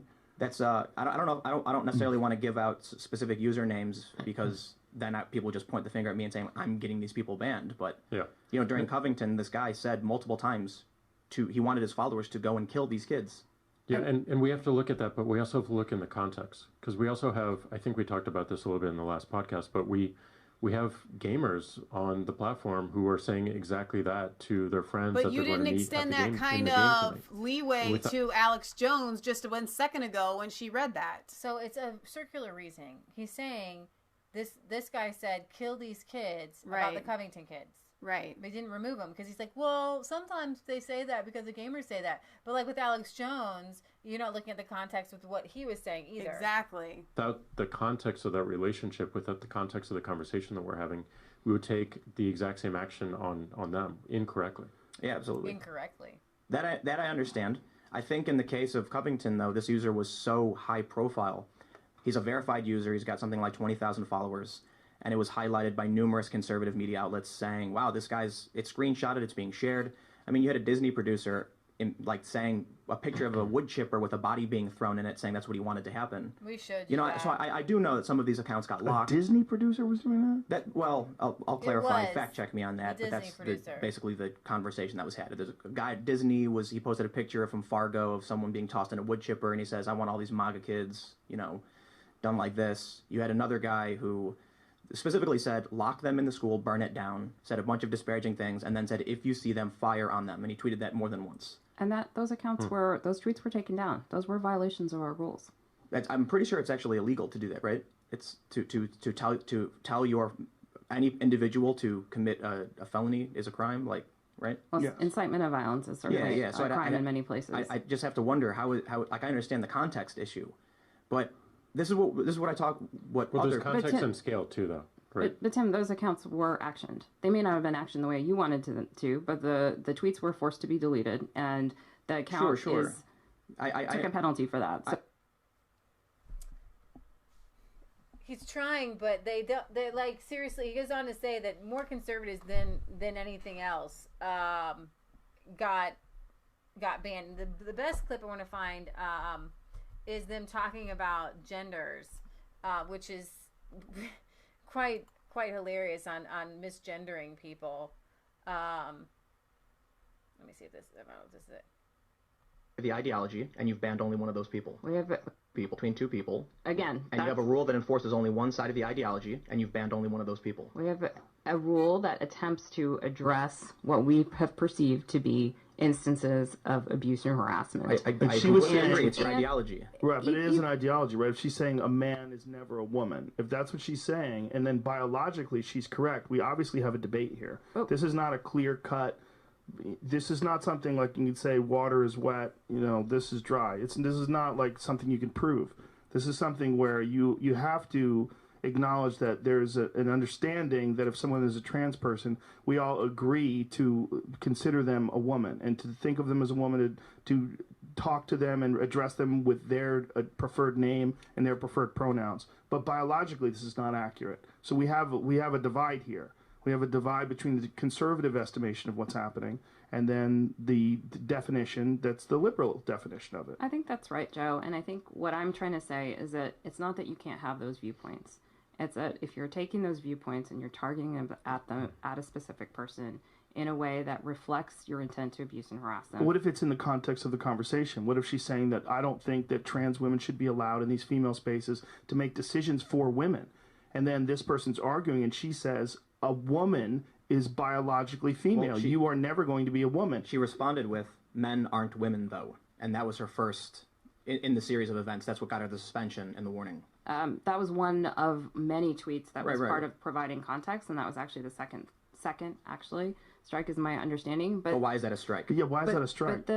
But again, like it's the context of I don't have all the tweets in front of me. There were like 10 or 12 tweets going back and forth. Mm-hmm. And my understanding is that in the context of all of those, she was misgendering a particular person. Not that she was holding a belief or statement. It was a public figure, though, wasn't it? I don't know. It was. So you're having an individual who is debating a high-profile individual in her community, and she's expressing her ideology versus hers, and you have opted to ban one of those ideologies. And it's within the context of this conversation. Yeah. This is what is being debated, whether or not someone is, in fact, a woman when they were born a male. I understand that this is... So basically, and Tim Pool goes on to say, over 50% of the population in America, it's probably like 80 or 90, believe in the biological definition, and Twitter has taken a stance that says you can't misgender. And another, I saw something go back and forth between Dave Rubin and Tim Pool talking about, like, well, why just trans people? Right. Why not, like, police officers who get, ridiculed or whatever? And they're talking about an incident between a high-profile transgender and a person going back and forth. And one of the things the person said was, well, but men aren't women. And she got a strike for that. That's like saying, but God didn't create the... But God... No. Earth That's like evolved or saying something. everyone's born with two arms. Right. Okay, well, yeah, you know what? Every once in a while there's a disformity and not everybody is born with two arms, but by and large, it's understood. Right. And speaking of having two arms, you were Right. telling me that you listened to, and I didn't listen to He it. said this. Tim Pool said it again. He's like, there is, there are people who believe that they shouldn't have appendages. And at what point do we indulge that? And so what you were saying, what Tim said, and correct me if I misquote you, misquoting him, but what Tim said was, listen, if somebody wants to have essentially a sex change, okay, and let's say it's a man wanting to become a woman, they want to have an appendage removed, okay, we should be allowed to say, you know what, you shouldn't do that, just as much as if somebody said, I feel like I'm born a one-armed person, and they want to have a doctor remove their arm. Right. Okay? I mean, it really does boil down to something that simple. So what Tim said with Joe Rogan, or with Twitter, and then again on Dave Rubin, was that he believes that these tech companies are too powerful and they have to be regulated. And I'm with him. And a lot of conservatives and libertarians are like, no, let the free market take care of itself. But at this point, this is election interfering. Exactly. People are getting on, like, Alex can't get out there and tell us what's going on with these Islamic people because, people aren't, there's so much information. Laura Loomer's not there to say things. There's so many people who are banned off of all these platforms who can't say things and influence. Right. They want to influence elections too, right? Because they have, but they've been deplatformed. They have no voice. We, like Michelle and I talk about all the time, we're in a different world. We're in a different realm. We have to declare different rules, different laws. And the idea of liberty, Christian liberty, is freedom of the press. And what you have right now is you have these companies who've become the press. You have Twitter, Facebook, and they've become the press. And Facebook is already shut down. Facebook is now like the most boring place on the planet for me. I hate going there to Facebook. Yeah. I absolutely loathe it because I'm going to see, my friend's puppy. No offense on puppies. I love puppies. But for like the 20th time.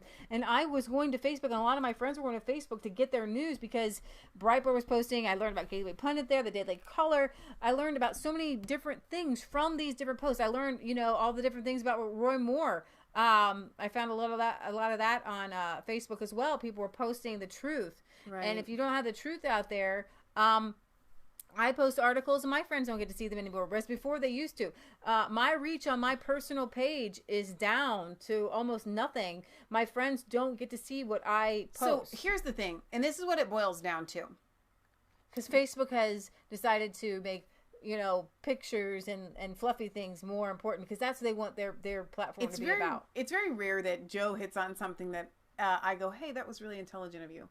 And that is this, that when you're talking about something where a country is divided, let's just say for argument's sake, down the middle, okay, where one half of the country believes this and one half of the country believes that. So it's not a proven fact, all right, one way or the other, what is right and what is wrong. We believe that God created the world. We believe in God. There are people that don't believe in God.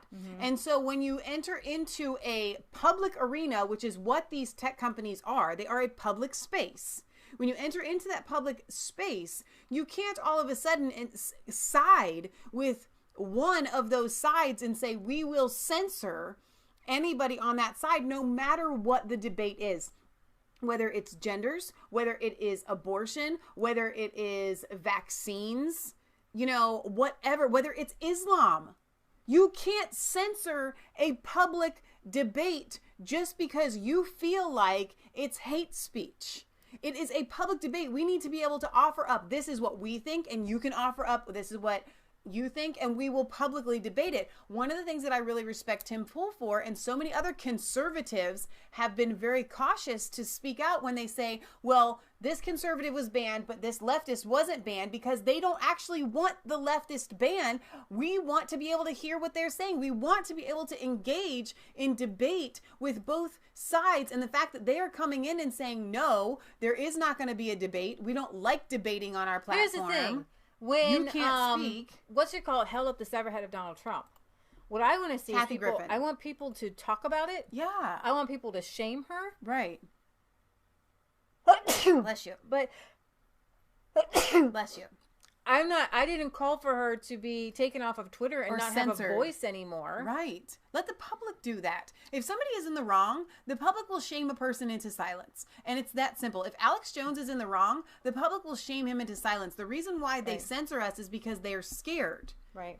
They don't have any other recourse. Right. They don't have any other action that they can take other than silencing, because they do want to influence an election, and they want to stop your power from being able to bring topics to the forefront to be talked about. So today is International Women's Day, and I just wanted to Really? Sorry, I'm just having all kinds of issues going on. And I wanted to highlight why can't we highlight the conservative women? Why can't we give them a voice? So this is the women in Iran who this My Stealthy Freedom women. Women in Iran at the moment, second-class citizens. No to domestic violence and street harassment. Half the society lacks the freedom to choose what they can wear. Cameras have become weapons of Iranian women against 40 years of violence. No to a minority imposing their beliefs on majority of Iranians. Call to virtue is a human rights violation. Last year, 60,000 cars were impounded because women were driving. Unveiled. These women, let's see, they want to decide on their personal lives. Sorry, I was trying to turn that down because it's a little loud. It was loud. They don't want to be victims. Right. These women won't wait for things to change. They're the ones taking the steps to change things. These women won't obey bad laws. That's why they're resorting to civil disobedience. Wow. So I wanted to play that really on powerful. International Women's Day. Yeah, thank you.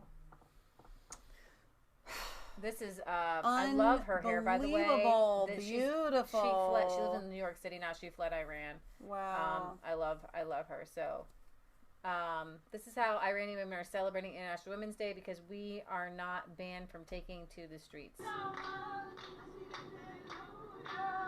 They're not allowed to sing in public, by the way. It's illegal.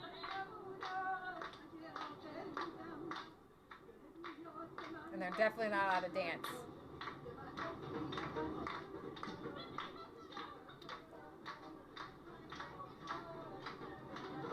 Shake your booty, shake your booty, shake your booty, shake your booty. Oh my gosh. So, anyways, I wanted to kind of give it International Women's Day. You know, white crazy liberal women are just like, I think somebody decided to make. Was it London? Who was it? BBC? Somebody in UK decided to make the niqab the rebellious wardrobe of ward. Like, it's positive. Rebel against cultural norms and standards. Wear that niqab. Wear that black thing. Cover yourself from head to toe. Unbelievable. I can't even. The insanity knows no bounds. Right. Okay. There's so much more news. We're going to be back on Sunday for the European news, and hopefully... I feel like we missed a bunch of stuff, but I just said, there's a whole bunch of news. It's 8 o'clock. We gotta go. We gotta go. We got a puppy to go take care of. Yeah. I'm going to make you fried chicken for your pre-birthday Thank dinner. you. I've already got a lot of it ready. Yeah, so you can, say a little prayer for Jasper, and we're trying to... And for us, decisions are difficult to make, and so Jasper, the update is she's just lying upstairs. She can't stand to drink water. She's not drinking. She's not eating. We have little diapers on her. She can't go potty. She's just kind of given up on life. It was an instantaneous decline. And Jasper has been our rock for the past 10 years. She came into our life from a friend of mine who She couldn't keep her. And she said I had pet set for her, and I thought I had this immediate connection with this dog. Like, I missed her when she was gone. And when she said, I need to find a home with this dog, and there was like 20 other people on Facebook, like, I didn't know you needed to find a home. I would have taken her, right? But she came to us, and we needed her. Our family. Our friend literally messaged Leah on her birthday. Yeah, 10 years ago. In 2009, exactly 10 years ago. So crazy. Jasper came into our lives in a time when we needed her. We had some horrible things going on with our family, and our grandma had died, and we had some wicked, some wicked stepsisters. We call my mom's sisters wicked stepsisters, and one evil uncle, and they just really wanted to control us, and they're like the evil deep staters, very wicked people. And we had 2 years of like torment, and Jasper came in at the right time into our lives. And you guys, if you don't have a dog, and I encourage everybody to have a dog, because when you enter the room and somebody's smiling at you, you smile. Yeah. And when your dog is smiling at you, they make you smile. And what happens when you smile? Endorphins go off. It lifts your mood. Even if you're sad, you can do this too. I encourage you guys, we call it laughter therapy, to make yourself smile. Right. But another, with Jasper, she'd make you go outside and to have a walk or have a run, or and she, we run our little business, and she was our little mascot, and we took her, around the country, and she's had so much energy. She's been on so many dog watch. She's just been the love of our life, sleeping in our bed, and she made you smile. And that was the thing. She just made us smile. But God has been teaching me a lot of things, and while I do encourage everybody to have a dog, that God wants to make you smile. He wants to heal your heart. He wants to heal broken parts of you. There's a YouTube video. I don't know if Michelle, you want to come that person's name. You remember? Dr. Leaf. Yeah, Maia sent her to me. And you can literally just go to YouTube and enter Dr. Leaf, Leaf, and you'll see it. And she talks about going back into your past and redoing memories, give them a positive twist, because those negative memories will affect the way you They'll act make you today. sick. They will literally ill. make you sick and make you ill. A lot of, we talk about food, but what we don't talk enough about is damage to our psyche that causes us to make decisions, causes us to, have depression, anxiety, fear, torment from in our past. And you got to go back. And what you can do is God can redeem that situation. If you had an abusive parent, we work that memory that parent, you had a parent who loved you. Okay, we work the memory so that you grew up healthy and sound-minded. Right. It takes a lot of mental doing, and she says don't try to go back too much in your past for negative, traumatizing things more than 8 or 10 minutes a day. But that's what we've done here, is take every thought captive. Anything that's negative. A lot of people say, "Oh, these bad things happened to me, and they made me who I am." No, you don't. Bad things don't make you stronger. What doesn't kill you makes you stronger. No, if something is bad, it can literally make you weaker, to make you sad, it can make you depressed. So I want to encourage you to go back into those memories and writing's not that easy, but Grammarly can help. That healthy thought in the back of your brain. So I just want to show you guys what she looks like, and this specific. Is it muted for them? It says muted. Well, no, I'm just showing them. Okay. I guess I could unmute it. But while I'm talking here, I don't know what the heck is this. No, thank you. So Dr. Caroline Leaf, this episode, season 1, episode 5, how to deal with trauma and overcome toxic thoughts and memories. This is, to me, a life-changing episode that she did here. So that's the one that Maia had sent to me, and Kansas really appreciated it as well. So I just wanted to show that to you guys. So I would absolutely love to play the guitar and love to play a song, but we do need to sign off, and I don't have anything prepared. So I don't know if there's anything you just want to sing. I guess this is a good time to play Amazing Grace. Sing Amazing Grace. We could. Oh, amazing grace, how sweet the sound that saved a wretch like me. I once was lost, but now I'm found. I was blind, but now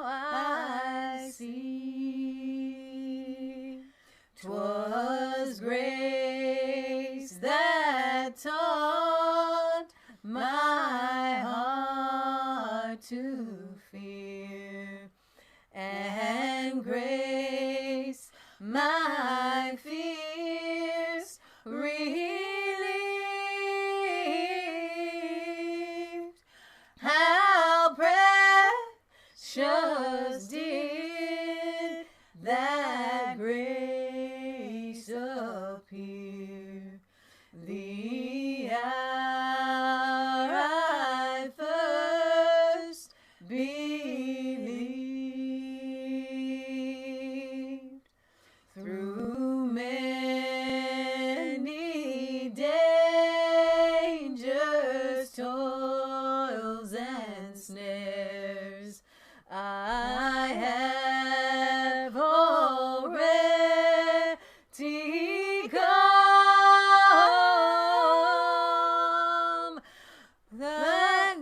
I missed the words. 'Twas grace that brought me safe thus far, and grace will lead me home.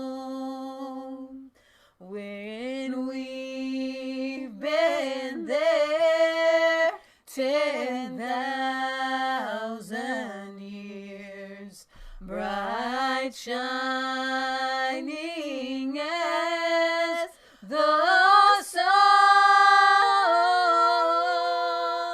we've no less days to sing by God's praise than when we first begun. The Lord has promised good to me. His word, my... What's the next verse? You didn't bring up enough verses. I know that one. We're going to finish. We're going to finish this part. His word, my hopes secure. He will my shield and portion be, as long as life endures. Praise God, praise God, praise God, oh praise God, praise God, praise God, praise God,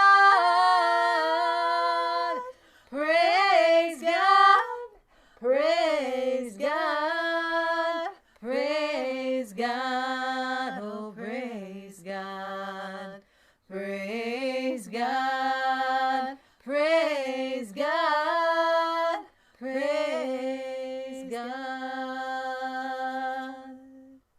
Yeah, that's good. That's good. We don't sing that one very often. You gotta save it for special occasions. Yeah, it's a special occasion for us. So yeah, we may have gone back and watched some of our year-end Were we supposed to videos open something before my birthday? Oh yeah, on air? yeah. Good thinking. Of Jasper that we did for our pet sitting clients. We may have done that last night, and Leah finally was like, "Michelle, I can't take anymore." All right, now I don't have my knife with me, so hopefully I don't ruin something by opening this. All right, now it's for your birthday, so I just helped you get it open. Thank you. You're a big helper. I am a This big is from helper. Marlene, right? So Marlene, and she wanted you to open it before your birthday. Well, here's for Matt. Aww.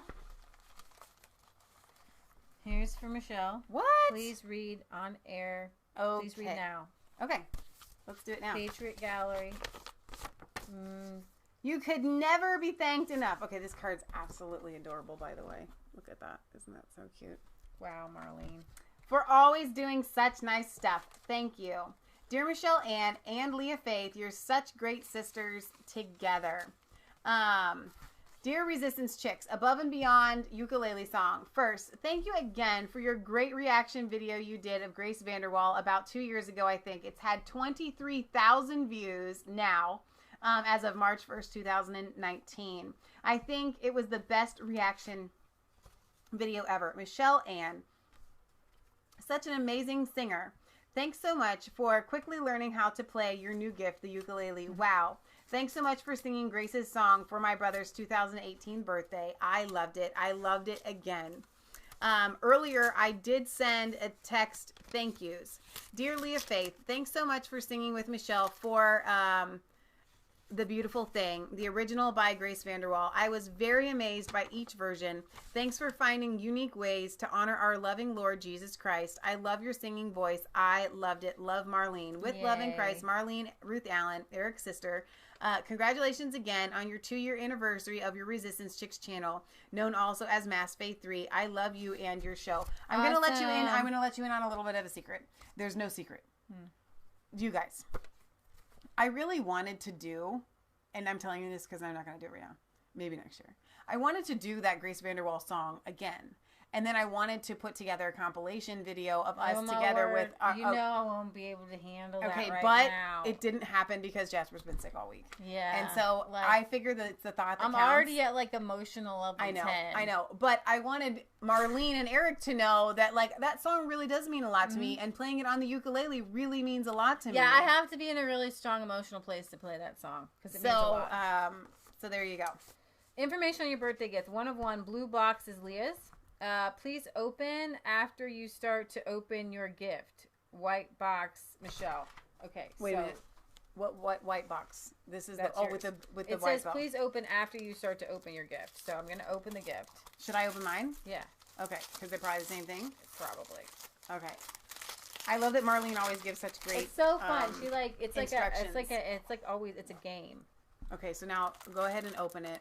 Oh, little earrings. Oh my gosh, they're so pretty. Little green ones. I've got green ones. Wait, I'm gonna take them out. Wait, I'm gonna put purple a set, ones. Set in here. Thank you. There's little red ones. All right, so open your little letter. She said to open it as you were opening it. These stud earrings are genuine gemstones with sterling silver, peridot, amethyst, and garnet. No way. I like the popular classic. I hope you do too. Easy to wear during work, easy to wear with long hair. You're beautiful. Thank you, Marlene. That is really special. Those are fun. Yeah, they're really pretty. These purple ones match my necklace that I wear all the time. Keep them somewhere. You'll have to wear a different color because I put the purple ones in. Okay. Amethyst, I guess I should say. Thank you, Marlene. I love that I get a birthday present too here. Yeah. It's not my birthday. That's fun. I bet you got something on my birthday. I can't remember what it was. I'm sure there. Well, oh, jeez. Did you just drop it? I dropped the back. Okay. I see it though. It's all fine. All right. Marlene, you're just so sweet. So yeah, pray for Leah because I'm fine. Your birthday's on Monday, and here's the thing. With Jasper, we just figured I'm taking it as the perfect timing. Here we go. What are the odds that it would be exactly to the day 10 years? I'm believing that that's the Lord's way of saying this was my present for you. You know? It certainly Did you read 10 this? years ago. Okay, yeah, that's right. You did read it. Was there anything else? Was there a card? Yeah, I think she wants me to open the rest. I'm not sure. Okay, probably. Okay. Marlene does what we do. We do lots of cards around here. So like every day leading up to your birthday for a week, you get a card. Card inside, art for your heart, to Leah Faith. The beauty and the bike art reminds me of you. Aww. I thought you might like to frame it as art. This is why I didn't write in the card. I like the sparkle and texture colors and design. So enjoy. It can prop up. So she put the card in as a special thing. Oh my gosh, cute. It's so cute. So for those of you that don't know, we did take a 3,000-mile bicycle trip around the country. So having it. So when she says it props up like that. That's so cute. That's adorable. We don't have anything behind us. No, we don't. Not anymore. We used to. On your birthday. I love it. Dear Leah Faith, wishing you a day as special as you are. Love, Marlene. And says, please read letter first, which I did. So on your birthday. Oh my gosh, that's so cute. Look at that. Word. Sharing. The puppy. Dear Leah Faith, hope it's a day filled with joy and laughter. Bark, bark, bark. In a southern accent. Bark, bark, bark. Oh, that's from our video with Nua. Bark, bark, bark. Bark, bark, bark. Bark, bark, bark. I still think it's funny. Bark, bark, bark. That's cute. So Eric and Marlene are like legit, and I don't like the word fan because it reduces you to, I don't know, like you guys are Resistance Chicks family, but they know like all of our stuff. Yeah, right. All of our content. Look, it's just can't. That was even. 2 of 4. This is 1 of 4. Sorry. Oh, you're opening them out of order. Yeah. So, letter included. We share the same day birthday. Yes, March 11th. Happy birthday, Marlene. I don't know why I always forget about that because Eric's is in the same month as mine. I do not expect you to sing to me. I enjoy having a birthday on the same day as you. More fun for me, too. With love in Christ, your sister in Christ, Marlene. Ruth, I love you. Thank you for all your thoughts and prayers. Wishing you a beautiful day and a year full of happiness. That is so pretty. Look at that. So 3 birthdays together now. 2017, surprise from Michelle, songs. 2018-2019, 302 views. Sunday fun show, Leah's birthday. Wow, you have definitely. So people go back and remember things. You definitely have remembered things for us. Thank you for that. And she knows the timeline exactly. Fun show of Leah's 2018 birthday. Yes, my birthday's is the same as Leah's face. I think they had a March cake 11th. and everything. That's cool. Hats off. Loved it. Then and now. I remember when Leah sang to me my birthday song. I was thrilled. I still appreciate any time I can see or hear my favorite episode. So many favorites now. Leah's mail calls for her birthday are so much fun. So fun to see her open presents with her friends on YouTube or on other places now. I won't... something to thank... I want to thank you. I want to thank all the people who watch, share, and donate and care. Love our Lord Jesus and love the United States of America. I still hope to see you this year in person. Celebrate the good times. Come on. Aww. Celebrate good times. Come on. Do, do, do, do, do, do, do, do. Come on. Do, do, do. Well, thank you, Marlene. There's a party going on right here. We'll save these Patriot Gallery and Matt's cards. Oh, that's really fun. Oh, Marlene, you always do such an excellent job. Yeah. And happy birthday ahead of time for you. So we'll have to remember to sing you happy birthday. We'll sing it now while we're thinking of it. Happy birthday to you. Happy birthday, Marlene. Happy birthday to you. So it's always fun to share. Yeah. It's always weird on birthdays because I'm big on, I don't know how many people really like attention on them. I like to share. So we can share. Sharing's awesome. Yeah. All right, I'm going to sign off. We're going to sign off. Yep. Please like, comment, and subscribe to Mass Faith 3 and Resistance Chicks. Ring the bell for notifications. Find us on Facebook and Twitter if you can. You got to dig to find it. We do have a P.O. Box. 107 Milford, Ohio 45150. If you want to send us your letters, they will be read on air unless you otherwise specify for us not to do so. Yeah, you must do that. So, all right, you guys, we're going to see you back here Sunday at 1. We're going to talk about Tommy. We're going to talk about his court date coming up. I think we'll talk about some Katie Hopkins stuff too. So it's going to be a good show. We'll see you back at 1. We love you. Any God comments, loves you. anything anybody wanted to God say? bless. Donna Terry, I think, is on a leg. She says abortion kills. Come and get me. She's always on a leg. But I do want to thank all of our moderators who are here tonight. Donna Terry. Kelly says that they're going to be going live tomorrow at 8 on Kelly PB Fam. I think Gary was here earlier. Maia. Britt Baza. I love that Barry's always here late. Praise the Lord. Cool songs. Thank you, ladies. Those are comments as we were singing the song. So somebody said, am I the only person that cries when they sing? That's really special. I got a lot of happy birthdays. Thank you. Thank you. Thank you. Let's see. Misgendering is a crime in America. Well, on Twitter it is. It is. So, somebody gave us a hard time the other day because I said they'll unperson you. And they're like, unperson you? Like, what do you live in? I'm like, yeah, you can literally be unpersoned because we do live in a new era where everything happens online. Well, and people connect on Facebook. Like, what about, imagine some, 75-year-old not knowing any better saying, a man can't be a woman, and suddenly they can't access their Facebook and get a hold of their grandkids. Yeah, you know exactly. What I mean? That's what we're facing. That's what we're talking about. Right. So on Facebook Live, Darlene says, my birthday is next Saturday. Well, happy early birthday to you as well, Darlene. That song's for you too. Sorry I missed some of the Facebook comments there, guys, but we do appreciate everybody that watches us on Facebook. And we go back and read the Facebook comments and try to comment or like or whatever, because don't get to read them as much as we want to on air. We should. As going live, right? Okay, guys, we love you. God loves you. God bless, and we will see you back here in a couple of days. Weekend, guys. Be blessed. As I drop everything. And my ending's still... Oh, there it goes. All right. I was cold.